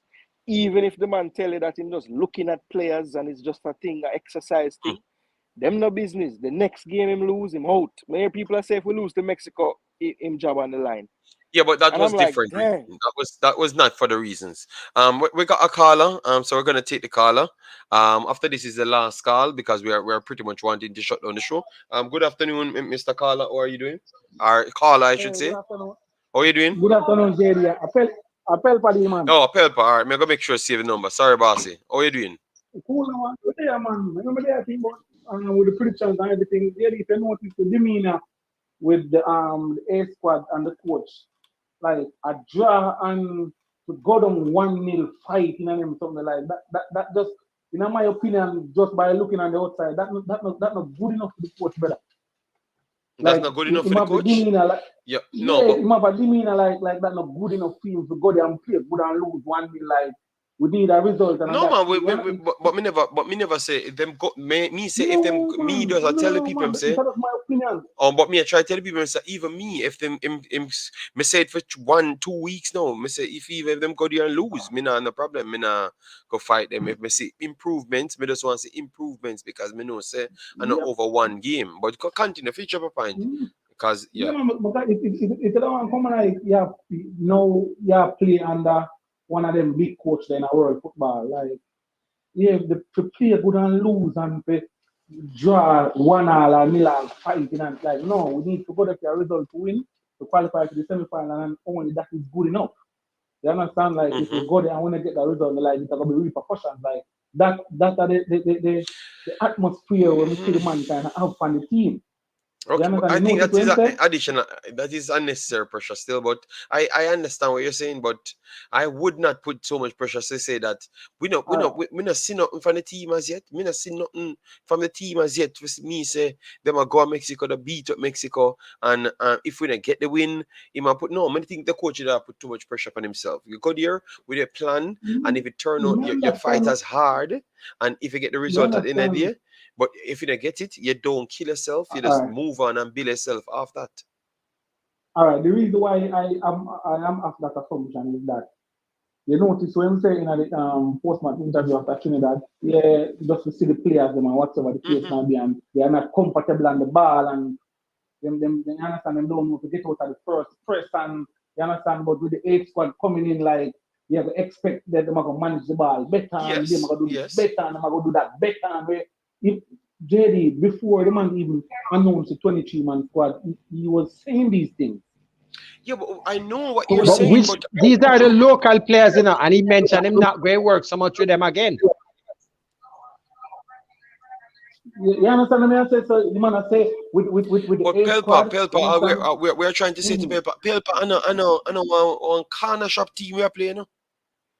Mexico we are playing. No, man, JD. I say no, man. But I'm just saying, based on what the coach said, I say we are going to go win, lose our job. I'm just saying based on the words that came out of his mouth, the expectation it just seemed like listen, we pick a local squad, a 95% local squad. You understand? And you see the difference. They don't know to get out of the first press, be a long ball, that, whatever. Yes. He was saying that, and then now he even went further and said, with the A squad, you understand, we should manage the ball better, we should be better, we should that better, whatever. So that's the level of expectation is not the same. Yeah, but we expect for manage ball better. We manage the ball very poor against Trinidad. So we never expect Jamaica, even against Argentina, Jamaica manage the ball better than Trinidad with the players that we play for Trinidad. So we expect better because Mexico is not as good as Argentina. Mexico press different from Argentina, which we have to give them that because Mexico press Argentina find it problematic as well. So Mexico is a top level pressing team, you understand me? So we understand, but I still don't think that what he said is literally about the win. I think he's just saying that we have a better chance and we are trying to go there to win, not for sit back or none of them those stuffs. But I don't think he must say yo if we don't win it's a letdown. No, I'm not gonna be fooled. I don't think we're better than Mexico. I don't think so. But I think we can be strategic because we have some players in position. Not some, but we have maybe 1 or 2 players in some positions that we can say if they turn up on the day, they could be the best player on the field. You understand me? But we don't have 11 players. Where's sir? I laugh to myself because I remember something, JD. Remember, under the previous gap, and the last one, the one before that, when we don't play Mexico as fans, we don't see that hope say we don't get embarrassed and we can get even a point. You get me? So two things. One, we don't want to get embarrassed, and two, we get a point to feel like a win. Now under Grimson, it's like you want to expect, listen, we are in Mexico, rank higher than we and play better football and whatever, but like, so we are going to have the expectation to win that game and qualify to the semi-final. You understand what I say? Yeah, I understand the expectations, but me I try to put reality to it as well. And I say, boy, and them are the favorites, we are going to take for them favorite title. But me not buy the part where Hallgrimsson gonna feel down like the worst thing if we don't win the game. We just want to get the performance because it's a building block with the pan. It's a building block. JD, Carla. Yes, quick Carla, question. Finish your point, Carla, so we can go back to the panel. Yeah. Yeah, man. No, man. Me listen to Carla. Quick question. Me listen, man. Go ahead. No, what I was going to say was, Carla, how many times has Jamaica won in Mexico? One, and how many times has Jamaica even beaten Mexico? Second question. We showed that earlier in the video. Yeah, man. One time, I think only one time we were beat them at World Cup semi-final it was. And they yes, said that in but not USA. in Mexico. We have never beaten them in Mexico. So we have never beaten them in Mexico ever in history. Never. Good Lord. All right. So leader, question: What are your expectations with results and performance? Where are you in the boat? What I want or what I expect? What you expect? What I expect? I expect to lose 1-0, right? Or possibly draw, because I have a lot of ratings for the coach. But realistically, Mexico does not. If you look at, you have to look at the history of Mexico losing the Azteca. A lot of people that speak don't do the research on that aspect. It's look here. You have a better chance of Mexico losing the Azteca than you going in the middle of the road, right? And say, boy, basically sighting a car. It trust me. Yeah. Okay, wow. Well, I feel for the I don't know what to say to a leader attack, but me just want to get a good performance. My sister will work on some key things. You can get the win. I'm happy on top of it, Yeah. All right, so all right, JD. yeah, man. Today I go out to program. Respect. You're a big boss. Respect.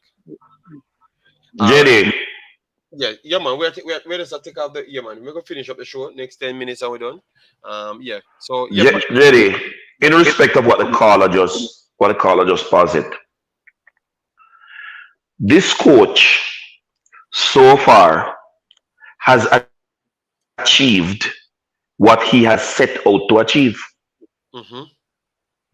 From day one, he articulated what he intends to do, and things have fallen in place. Not everything as fast as he wished, and he did communicate that, but he has achieved what he wanted to achieve. Now,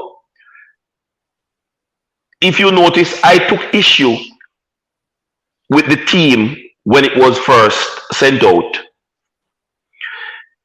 And some of those things that were of concern to me were put to rest when I saw the press conference. The reality is this: the coach watched Mexico play in the World Cup. Those are the players he will be facing in the Azteca. The players that were in the World Cup, the top players. The coach prepared this squad to play that Mexico team that he saw in Qatar. If you see the team, and I haven't heard him spoken disparagingly against the Mexican team in no way, shape, or form. He has given them the credit for being the top team that they are.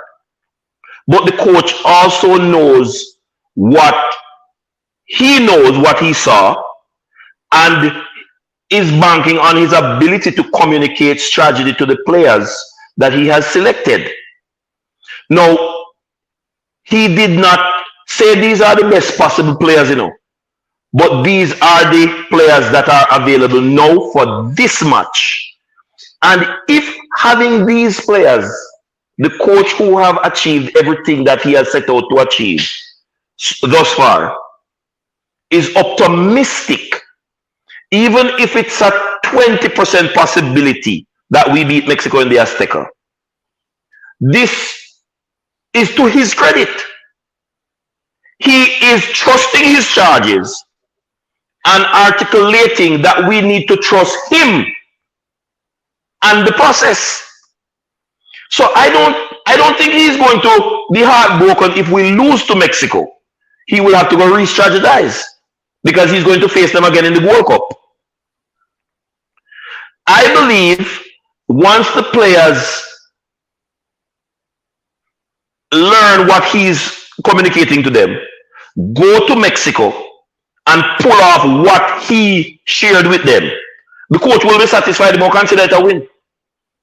And he's not going to be looking at the result.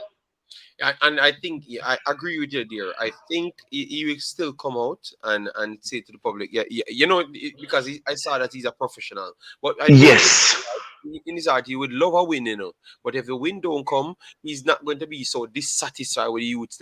He's going to continue with the same squad, continue to build off the back of this. You understand me? And if they get a win, it's going to be over the moon, and it's going to be over the moon, JD. Yes. Tell the project to more people. To come in, first come and strengthen, because this is Mexico. Mexico is a highly ranked worldwide team. The man them leader, the man them upset, them never qualify to the second round. JD, ask these people. No, just one thing. Me not cut you for long. Ask them how many teams beat Mexico in the Azteca in the entire world. Ask them how many teams beat Mexico in the Azteca. Because them think that is a chicken feeding place to go play football. So what you say? One that I can remember, USA. All I'm saying is Brazil. No, from the Confederation, I think we're talking about, From no leader, I'm talking in the entire world. All the teams, the world. I know many teams, have 10 teams will flag Mexico in the Azteca. But Pastor, that something, process is so rare. You have better luck finding a diamond in when you're walking on the beach in the sand. All right. So let me just detail this part then.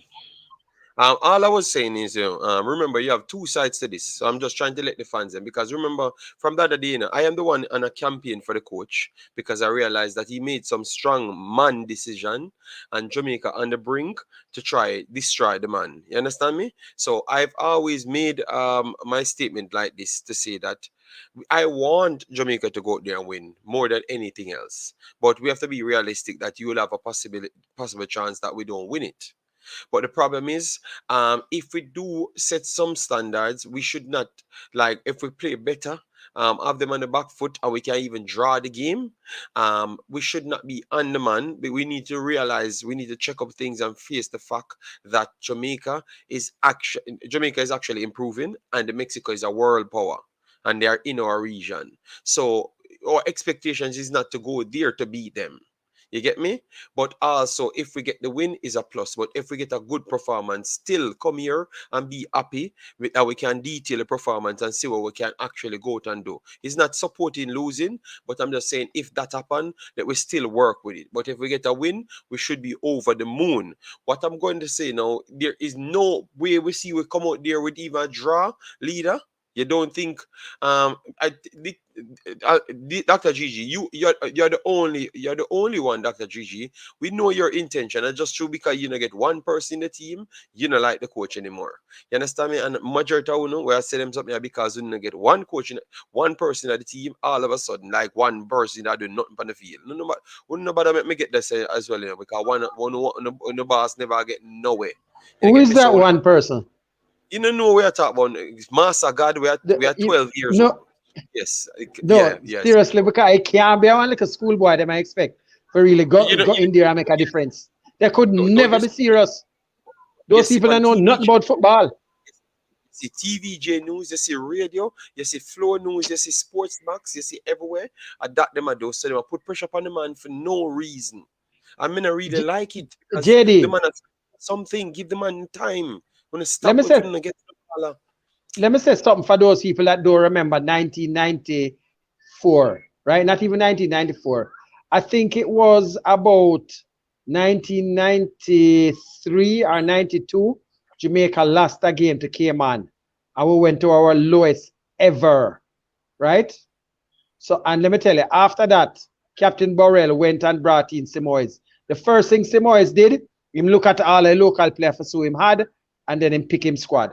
After that, him start to blend it with some younger players from the under 23, which bring in Anand, Low, Gregory Messam, etc. Right? And then he started to work with the squad. When it reached a certain stage, and bring in some of the English players because I realized that the Jamaican players were inadequate in certain sections, right? But at the same time, these guys were building chemistry. He had them going out there, meeting the public and all that stuff. Let me show you something here now. Do you see anything familiar with what this coach doing already? Him start to have those things where school kids coming in, meeting the court, the players, the player banding, the unity. Come on, man. Leader, look at Dr. Gigi. He said the Gigi's upset. Oh, the coach lied to me because he said he's going to bring in all young players and he never brought in young players. Okay, no problem. Look at what the coach said. The coach said he's going to set a presidency for when he leaves. This is the way we conduct ourselves. What the coach is doing more than anything else, he's bringing a unity, he's showing a standard, what is required from us. He made a speech when he just came here, when he said, these guys are millionaires and maybe billionaires in Jamaican currency coming here to play for Jamaica. So they don't need money to come for Jamaica. But we don't have to give them money. But what we can do, we can give them a standard of living and make them comfortable. So we first start lift our standard. And when we see that man do, is start lift the standard. People said they reached on time. They try to improve the bus service. They try to improve the rooms. They try to improve the fields. And they bring them out there to show them the Jamaican culture for persons who don't know. So when they go back over there, they can tell a man, say, yo, John Star, it changed Jamaica, you know. The man them not fight against you anymore, and the man them actually respect you, you know. He said the man do something different, big look boss. Here, one of the points. No, hold on. You see the point to make with the young players? Hold on. I'm going to ask it, the person that typing in that. How old is Lembisika? How old is Richard King? Right? No, I'm just showing you something here, man. Lembisika, King, Russell, right? Trevante Stewart. That's just 4 right away. That these guys are going to be here for this World Cup cycle and the next easily, right? And probably the next one after that. Yeah. Right. Yeah. So if he doesn't understand anything about football, don't make that one, because look here, when you bring in players, you don't have to bring in a lot of 19-year-olds and so on, you know, because if you look at even professional teams, they have a thing where they move them from age 17 to whatever. Some of them are 17, they might get into the first team reserves and they move on, right? You do not have any team taking a whole heap of young kids and just dropping them. They have stages to develop. Omari Hutchinson would have also been one that would have been in this team. I don't know who was going to be left in, but he was going to have been in this team. So come on, he has done that too. Yeah, I think some of the fans them very being over the top. You know, we need to do better, because from the other day, I've been one of them pretty much saying, yo, let we do better, no man. You know, I think the guys them should be confident going in the game to say that they can win. They could win the game. You understand me? We should be confident to say that we should win the game, because we should not be going there talking about we are going to lose it. Worst off, we see Suriname yesterday. Obviously, Suriname is a passing football nation. So Jamaica will never pass football better than them, because it's not possible. That's what they do from their kid. But Jamaica will be faster, stronger, maybe not faster, but in totality, Jamaica might be faster than Suriname, stronger than Suriname, and definitely now Jamaica has better finishers than Suriname, because Shamar Nichols is a high-grade striker. Jamal Lowe is a good striker. You understand me? Leigh Bailey is a good player. You understand me? So they have good players going into this one. So after them seeing that from Suriname yesterday, they even feel confident, even though it's not the same squad they're going to be playing. They still feel confident because it's the same coach and it's similar system they're going to be using. So if they feel confident going in, no problem. Feel confident and go and put a good performance and know that the people will support you regardless, you know. JD. Process, you know, is a World Cup you want to qualify for, you know, and not just you want to go to the semi-finals here to make more money for the federation, because obviously federation in a little bit of problem, and you want the extra free games as well, and even to win a trophy to really solidify yourself. That is true, but sometimes you have to understand, you know. But I know what will happen. Let me just go through it, and hopefully JD. I am still here to support them equally as before. I will analyze the games just like what I did Suriname, and not really go off, because I said it for the entire week. That's my whole aim, you know. JD. Yeah. Why is this?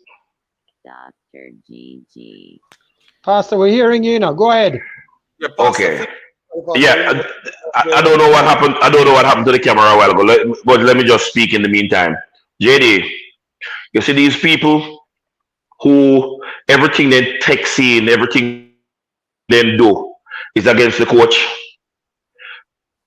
If on this premise alone, I saw a clip where the coach is in charge of a match, Whisper is on the field under the coach's jurisdiction, and Craig Butler influence Whisper to come to this.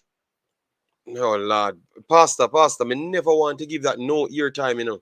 Me never want to give them no ear time, Pastor. We want it to just continue on the that again, Whisper. Jesus God, man, Pastor, man. My God, man. Oh, Pastor, can get drawn into them something you use, Pastor? Let's make a move on. We're looking at some positive thing with the team. Yeah, Pastor. Yeah, man. Alone. Yeah, Pastor, leave that alone. And you look like the internet gone as well, Pastor. So they took away Pastor in the Gideon. Pastor, yeah, Pastor, look at them kick. People, you don't block Dr. GG, don't block him. Everybody have your you tell me not to block TikTok, so don't block Dr. GG. But if he, I don't even know what to say. So, anyways, let me just finish up the next 5 minutes. Pastor chop out. Yeah. The fans say Pastor just need to turn down his microphone a little. Yeah. So so we see, and let me finish this part. At no point we see any good result. Yeah, there can be a good result, you know. There can be a good result. My good result is a draw. That's my good result. All right. JD, I am going riding on the confidence of the coach. Possibly, and we're honest, if I had Anthony Grant in the squad and JD? Yeah, man. Go ahead. I was just fixing something here. Yeah, hello. What I was saying here now. Yeah, okay. Look here, we have to be realistic. Without Superman in the goal, we are going up against it. Seriously, we have to be realistic. Most of our matches, even in the best of times, Superman has literally been one of our better players. We don't have him there, right? So to be honest, at this stage, I want to see young Wait step up. He's a good goalkeeper. He has gone through one of the academies that are one of the better countries that know to turn out good goalkeepers. So we have to be realistic in our expectations. Jamaica has never done this before. This is the coach's basically his second time with this A squad. Forget that he has had, the other local and some of the young players, right? He told you what the objective for that was. This is his second time. He's building. Him don't even get an extended time in the Gold Cup where he can get these guys about 3 weeks yet. We have to manage our expectations. We are in this must-win situation because of things that happened under previous coach, right? So it's not like the next set of Nation League games are going to start in September. That now, I will look at how he does from that because he has it straight from there. For the Gold Cup, he has the team straight from there. And hopefully by then, we're going to start to see some players start to come in because he has already said he has spoken to a couple of players where he has seen where the deficit is, right? He's not going to speak to everybody, but we know where the deficit is and he knows. So one player interested. Let's see the things with the passport works and let's look what the Gold Cup squad is. But I tell people to be patient and wait. You're getting one of the best coaches we have had in a long time. And he has already started to build. I can't tell when last I've seen a picture of the team together like that. And not one set over one side taking picture and another set. A change is starting. Yeah. It takes time to grow. That's all I can say. And that is what I'm on more than anything else. I don't even care about the result from this one so much.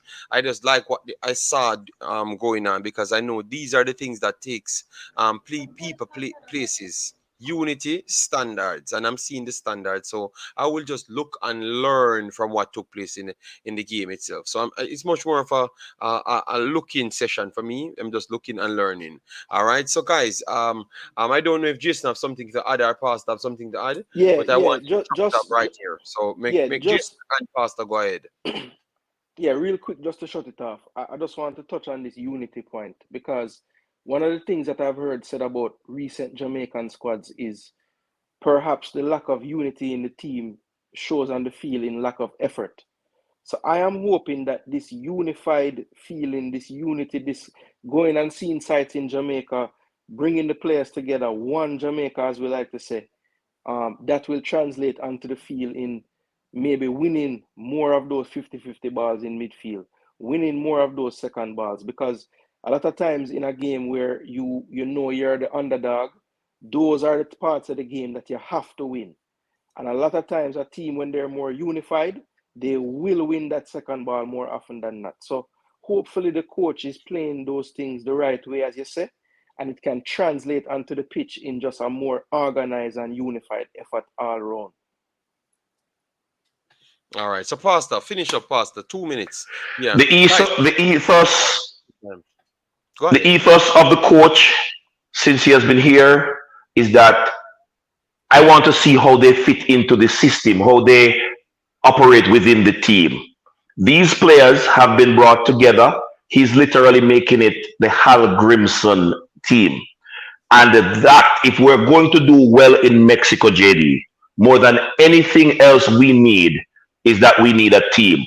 For the longest while, Jamaica has not had a team. All of these little things that Hallgrimsson has implemented goes toward making a team. Leader, draw the comparison with what Rene did when he carried the team around Jamaica.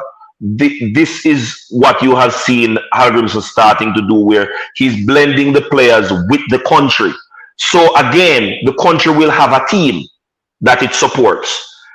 To beat Mexico, you don't need a group of good players or world-class players. You need a team that is going to fight for each other, cover each other's deficiency, and literally play for the coach. Because here is what. When last have we had a coach that lead a team to any kind of silverware? The confidence that the coach has spoken with, he could not have done anything else, JD. You're taking lambs into the lion's den. You have to make the lambs believe, at least, that their horns are sharp enough to defend themselves. He's doing what a coach is supposed to do. And so I credit the coach, and I'm going on the confidence of the coach. I expect Mexico to play a game because they have a problem. and they have to fix their problems. So they have to come out and make a statement. In coming at Jamaica, I believe that the tactician that Hallgrimsson is touted to be has seen areas in the Mexican offense when they press against teams that he can get creditable result from. I just want them to put on a good performance, but I am hoping that Hallgrimsson's faith in the squad that he has selected, the confidence he has in it, and the work that he put in, we get that surprise 2 goals. Because if Jamaica score early once, they must score early twice. And that is going to open up this game. I believe, JD, this game is going to have about 4 or 5 goals. Oh, but Jesus God, just 5 goals. I believe the game is going to have about 4 or 5 goals, because if Mexico come at us and I don't ask that. if Mexico press Jamaica high, Hallgrimsson, everybody talking about, you see that Jesus saved that Rene Samuels wore on his shirt? This is the second coming of Jesus saves. Because you keep passing for close up, you know. I'm passing. Yeah. No, hold on. I'm going to go on 5 minutes. You gave me 2 minutes, and the 2 minutes just up, and you cut me right when me a wrap. 16 minutes again, but continue. This is the second coming of Jesus saves. And Jamaica, listen to me. You see, when Leigh and Bailey score, if the coach start the team where you didn't have up there, JD, and Leigh and Bailey get that run off and score the first goal, you know,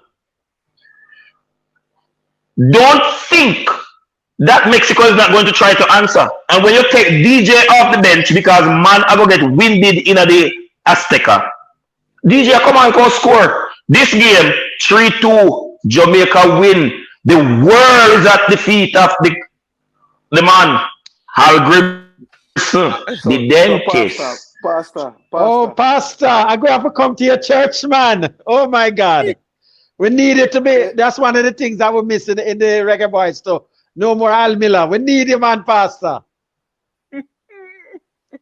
Why? All right. If All right. So, JFF guys, that pastor was work it. there. Guys, that was it. As you can see, we have everybody. Man. For real, Everybody I'm going to put it through, man. Yes, yeah, man. So tomorrow again, we will collect some more data. Then if we can drop a stream, we will drop the stream, but we will let you know. So keep on supporting the channel by hitting the like button, share, and subscribe. What we do bring, guys, is just a difference in opinion. And one thing you know about us, we're talking football, and we are very much versed in the education, because the one thing we know, it's not Jamaica alone keep the ball. So that's our conversation always seems like that. Anybody that seems like they just sell one narrative, it just simply means that they're just not educated in the matter. And that's why we are always so different. So thanks very much for choosing us, and keep on choosing us in what we're doing. All right. Massive respect. Thanks. Take care, and peace out. All right. Yeah.